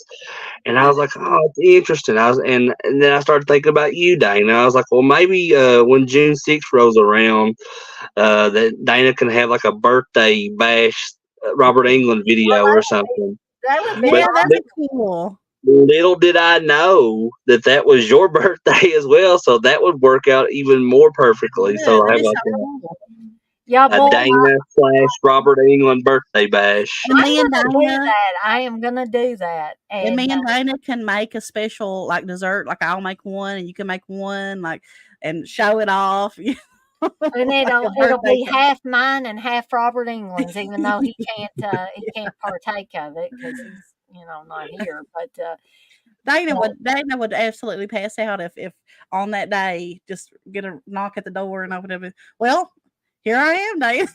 I would pass out. I'd be, it's Robert Englund. I'd be like the M&M candies, the Christmas commercial. You are real, and Santa Claus passes out in the M&M. That's so interesting to me because, um, maybe that's why you feel like you have such a connection to his films and stuff because you all share birthdays. Because I don't know if you believe in like astrology and all that stuff, Yeah, I do. but I've noticed because I look into a lot of that astrology stuff, and I've noticed a lot of like personality traits because I'm a Libra, and Candace is a Virgo, and I've seen Only that 8 days apart. that Libras and Virgos have a strong connection with one another. It's Libras and Leos are considered best friends, That's my and brother. and her brother CJ is a Leo, and he's one of the closest people to me in my life. So, and a lot of people that are of the same horoscope, they kind of have the same way of thinking, and they have some type of connection with one another. I think, and so maybe that's why you feel like you have such a connection with Robert England. I wonder The what are you, Dana? What is Gemini. your I'm a Gemini? twin, so I guess maybe me and Robert England are like astrological twins or I something. wonder if like Virgos and Gemini they get along really well because that's what me and Dana are. I'm Yeah. not sure. I've never looked into that, but Because we're Gemini. always in sync. Me and Dana Our are. our our two nephews, Raiden and Henley, they're both Geminis, They are, yeah. and and Henley's birthday is actually June the 5th, so a day before yours and Robert England's. Yeah. And Yeah. but a weird thing I learned about Geminis though is well, when it pertains to serial killers, do you know that I do. there are more serial killers that are Geminis than any other What is astrological he trying sign? to say about me, Candace? I'm not saying anything about you, Dana. I'm just saying. But I do Uh, joke My about that nephews are sometimes. Geminis.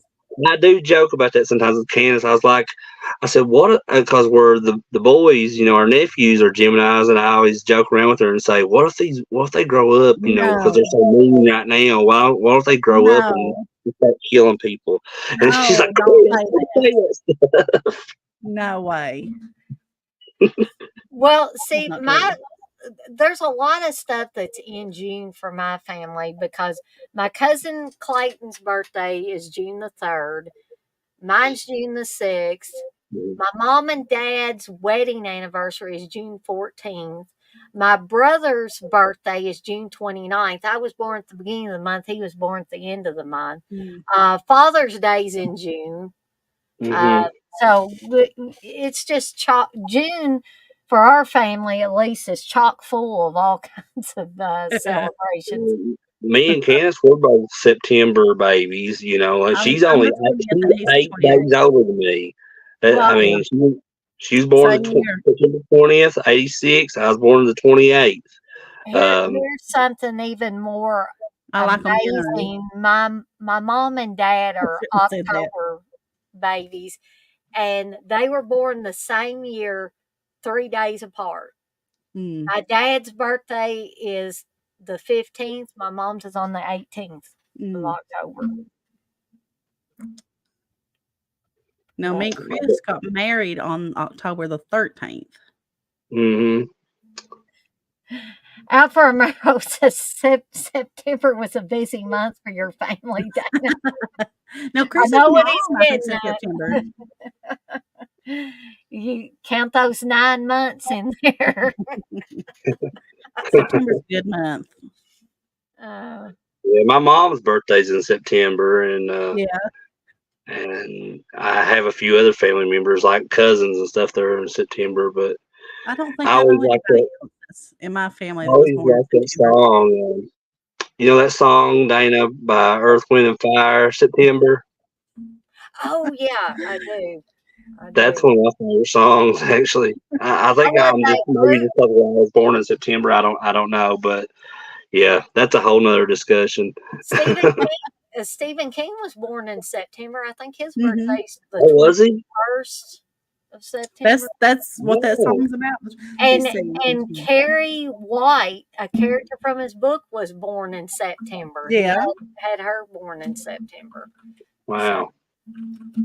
um, there is somebody I share a birthday with, and I cannot remember who it Who it I was? share a birthday with someone, but it's like somebody that I'm not interested in at all.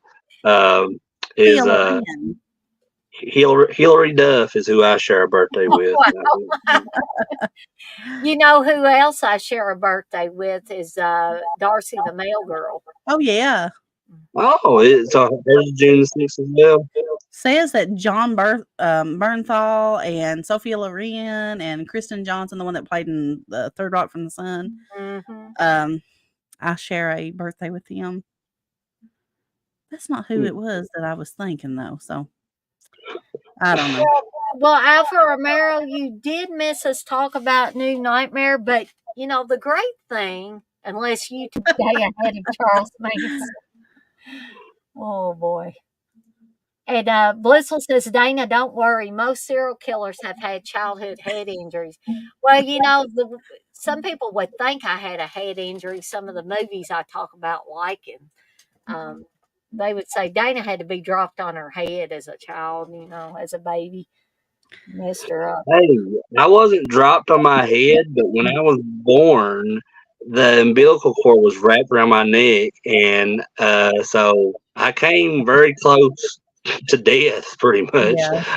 And I think that might be one of the reasons why I developed epilepsy, because they say a lot of it could come from trauma at childbirth or something like that. So I really don't know why I have it, because my parents didn't even notice that I was having seizures till I was like 4 years old.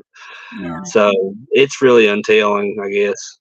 I was looking at these, like, celebrity birthdays or whatever for my birthday, September 20th, and it says September the 20th is also National Fried Rice Day.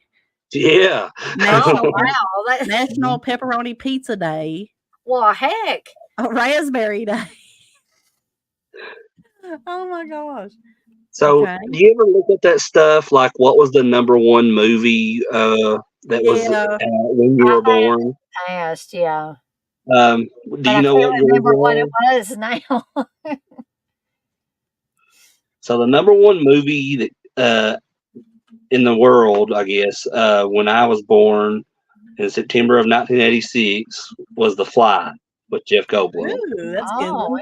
Interesting. That's a good one. Yeah, it's super cool to me because I love that movie. When you said that your birthday was June the 6th, right, Dana? Yeah.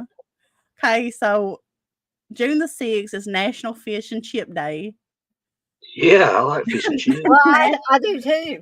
This one is very specific. National Applesauce Cake Day. National Yo-Yo Day. And then D-Day. That's right. D-Day is June 6th. It is. But Dang, you need to make a applesauce cake for your birthday, Dana. That actually sounds good. I love applesauce cake. If you've never ate one, they're the bomb. I love some cake. I don't care what kind it is most of the time. Hey, Candace, maybe that's what I need to make for me and Robert Englund's birthday. Yeah, exactly. Yeah, that might make him come to your house, like I said. I don't know. That'd be a little weird, Ken. He's come to my house and say, "Hey, I heard you were making an applesauce cake, Dana. Can I get Since I just did no announcement or nothing, just randomly show up like, hey, it's her birthday, Dana. Like he knows you. Since I did Dana's, I'll do Chris's too. So September the 28th is National Strawberry Cream Pie Day. Hell yeah. International Rabbit Day. And National Drink Beer Day. No, that ain't for me. It would have been at one point in your life. So at one point in my life, yeah, but not anymore. So we need to make Chris a strawberry cream pie for his birthday. Hey, you ever eat those strawberry cream pies from McDonald's? Yes, those are good. Bomb. But nothing was as good as those caramel apple empanadas from Taco Bell, and they've taken those away. I'll tell you what makes me mad is they took away the dang cherry pies from McDonald's. Those things were fantastic. Yeah. Just in general, they stopped frying the apple pies. They don't taste the same they did as we was No. younger. Really, no. Which, I I don't tell eat you them, but they're still good. the best apple pies from like a fast food chain restaurant to From me. Taco Bell. Well, yeah, those maybe, but I'm just talking because those had caramel in them. But I'm just talking like straight apple pies.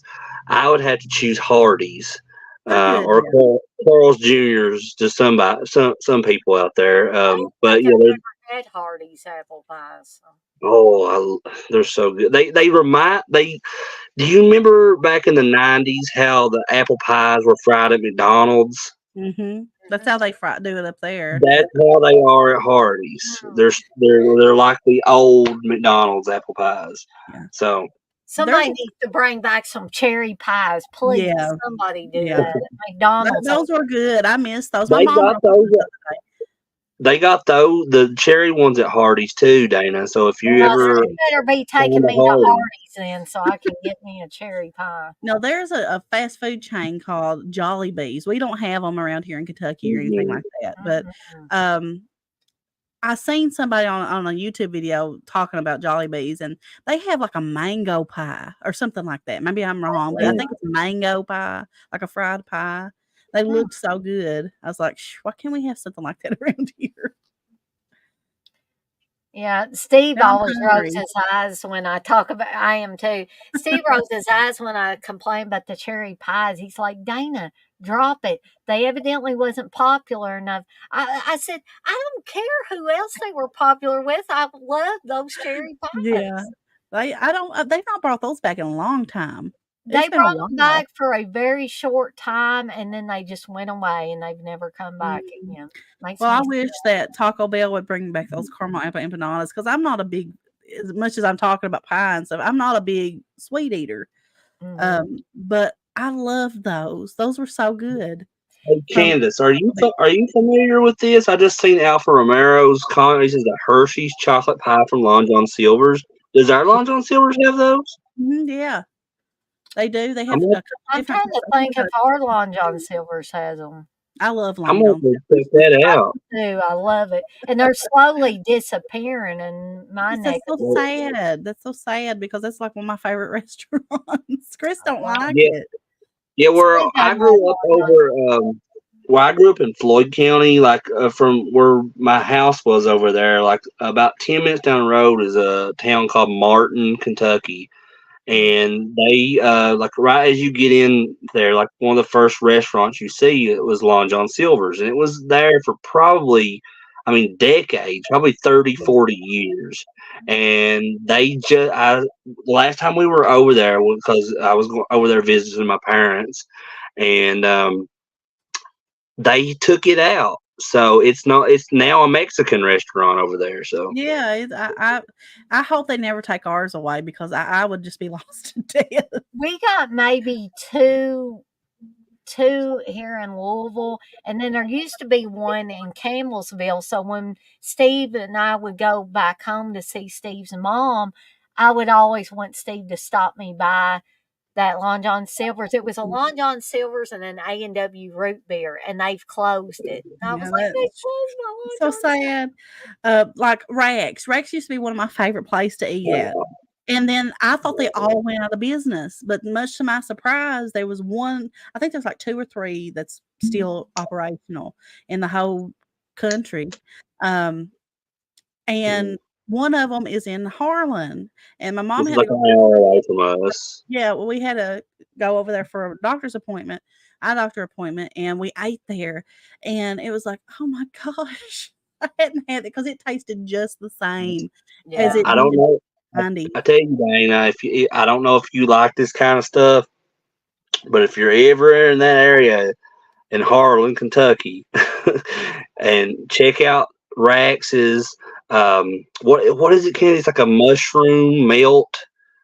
It's roast beef, but it's got like some kind of cheese. I don't know if it's like mozzarella cheese and mushrooms, and it's like on like a hoagie bun. And oh gosh, it's one of the sandwiches. They have Mexican baked potatoes, Dana. and it's Oh. like a taco salad inside of a baked potato. Oh my gosh, I'm gonna be so hungry when I get off here, guys. They were delicious. I mean, he is like I'm like and when you walk in there, it's like everything is so clean and pristine, but it's like you're walking back into the 90s. So, Yeah. you said Yeah, you wasn't Candace really took familiar with pictures of Rex, it when so they were there, and Right, I, yeah. I don't I think was I've like, ever been to Iraq's. man, well, if you're over near Harlan, then yeah, take a real. trip. It's worth it. Take a It's field really trip to yeah, Iraq's. it's good. It's really good because I don't know, guys, I don't know if I'll ever get Steven anywhere near that neck of the woods anymore. Cause like, um, do y'all remember whenever we came for the Madman screening? Do y'all yeah. remember? Were y'all hanging around at Wes's parents' house? No, no. Okay, No, and not during that. y'all missed it. So we were all a bunch of us were all standing around in Wes's parents' kitchen. Everybody was just talking and relaxing and stuff. Well, Steve evidently got a little too relaxed because you know how Steve likes his sleep, right? We were keeping him up way past his bedtime. And so he either was standing in the middle of Wes's parents' kitchen or he went back against the wall in the kitchen and he was just standing there like this. And and Aaron was with Jess at the time. I don't think he'd mind me telling this, but Jess looked up and she said, "Steve, are you okay?" So all eyes went to Steve, and he was like, "Oh," like he came out of a daze. And then he was snoring when we were watching Mad Men. I kept wanting to hit his arms, Steve, and he was snoring really loud. I was like, "Oh my So god!" that's who was snoring during Mad Men. If you heard snoring, I guarantee it was Shit, Steve. I didn't hear any snoring. Man, but that was a fun time. It was. But I just don't think I'd ever get Steve to go back. I mean, we went for that time. We went back when Wes and Sarah got married, Yeah. and I bet you if I asked Steve, "You want to go back to Prestonsburg or something and Oh, I visit don't with blame him. I wouldn't want to go back to Prestonsburg either. Oh, now come on. You No, like going to Preston. You like going to no. Dairy Cheer. Well, yeah, I like that, but it's not a lot over there, Dana. Well, that's true. I mean, like I grew up over there. I didn't grow up in Prestonsburg, but that was like the closest thing to us, like that had like restaurants and like Walmart or whatever. Like I growing up in that area, it was rough because like from my house to like the closest gas station or restaurant or whatever, you're looking at least a 30 to 35 minute drive. That's Um, like my hometown. Yeah, my hometown's like that. I when I also moved to Hazard, and started staying with Candace, but even before we were married, so I was basically just living with her before we were even married, and it changed shame. it showed my outlook on stuff completely because like they had all these different 24-hour restaurants and restaurants. all these different stores and stuff literally within like minutes Oh yeah. from where we live. So, and that was like one of I my lived right go ahead. below a KFC. So you could walk outside and smell KFC every Yeah, you day. can just literally like walk right across the street by almost to KFC from her Wow. parents' house. And I Well, live in a small town too, but it's city, it's a lot yeah. bigger than most places. So Yeah, you know, now my parents lived in the boonies anyway. They lived in the sticks, and that's yeah. where they liked it. They didn't want to live in a big city. And I always said I wanted to get out of the sticks. I wanted to go to a big city. Well, I'm thinking I want to go back to the sticks now, or at least go Well, back to the country. that's what I like about where we live because it isn't the sticks, but it's not a big city, but it is the city. It's a small city, but we have all that we need, and it's continuing to grow. That's why I like it here. But a lot of people don't. And I can understand why. There's not a lot of There's not a lot. financial opportunities here There's for not. people, No. but I'm like Candace. Like, even though I'm fine, I'm content with where I'm at in my life and where I'm living, and I think it would be a lot harder for us, and it would be definitely a big life change if we were to move to a bigger town like, say, Lexington or Louisville or somewhere Yeah, out you of guys state. don't want to be here. Trust me, you don't want to live here. I don't think I would want to live in Louisville. I like going to visit, but I always Yeah, want to come back home. yeah, yeah. It's fine to visit, but you don't want to stay here full time. Trust me. And I would not be here full time if I didn't fall in love with Steve. I'm not Yeah. blaming Steve for anything, but you know, a lot of times you have to go where your husband's at. I So just couldn't deal with the traffic all the time. That's something that, because I yeah, get frustrated with traffic here. So, Steve you gets know, frustrated. He gets downright angry. With the traffic here. But guys and gals, I just glanced up at the time. We've all been on here for. It doesn't feel like we've been on here for 3 hours, no.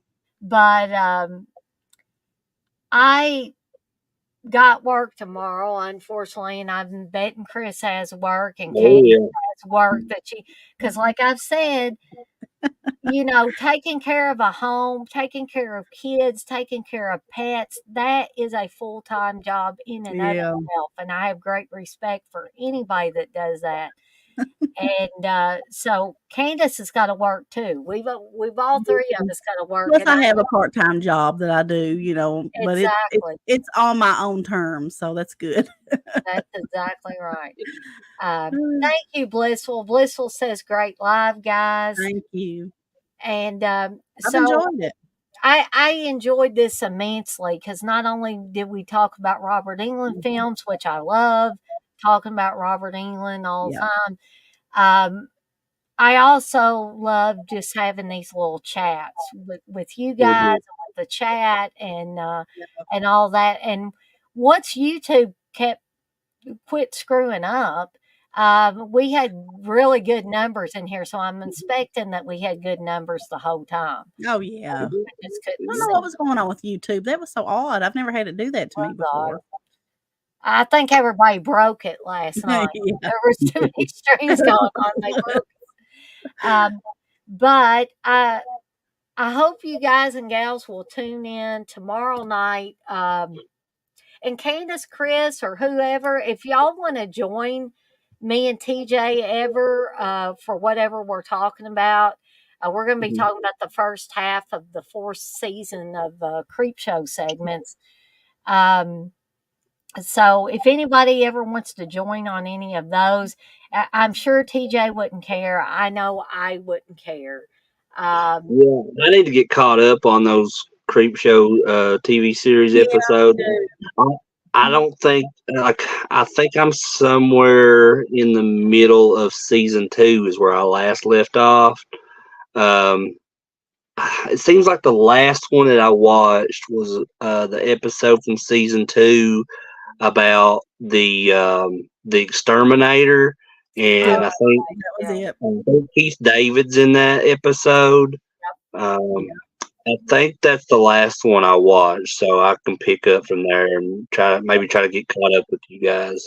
Oh, Maybe good. not by Yeah. tomorrow, but by sometime. Right, yeah. Alan says he enjoyed Crater, Canis, and Dana. Well, thank you, Thank Alan. you. Thank you. Appreciate that. I've enjoyed myself. So, with that being said, we're all going to skedaddle on out of here for the night. And you guys remember to be kind to one another and blaze that trail because we've all got talents. And, we may not have the same talents, but I know that all of you in here have talents. And so I want you to get out. If you want to do live streams, you do live streams. Get out there. make it your own, because Absolutely.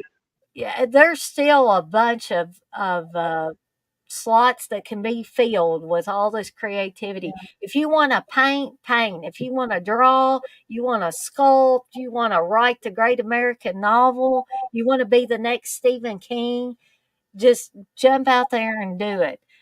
Because I believe in all of you guys and gals out there. So we're going to get off of here. We're going to call it a night. I got to take care of a few things and eat something because now I'm starving to death. Yeah, we made, Okay. I got an olive earlier. I ate it while we was on stream. So, I love those. but hit the thumbs up before you leave too. Yes, Help please, Dana out. please do that. It takes you half a second. It takes half a second of your life to do that. And if you want to subscribe, that also takes a half a second, and it's free of charge Yep. until YouTube starts wanting to, charge you for stuff. And if you feel, if you're financially able and you want to join the channel, you do get perks. You can make me watch any dang movie you want to make me watch, even ones I hate. And I will watch.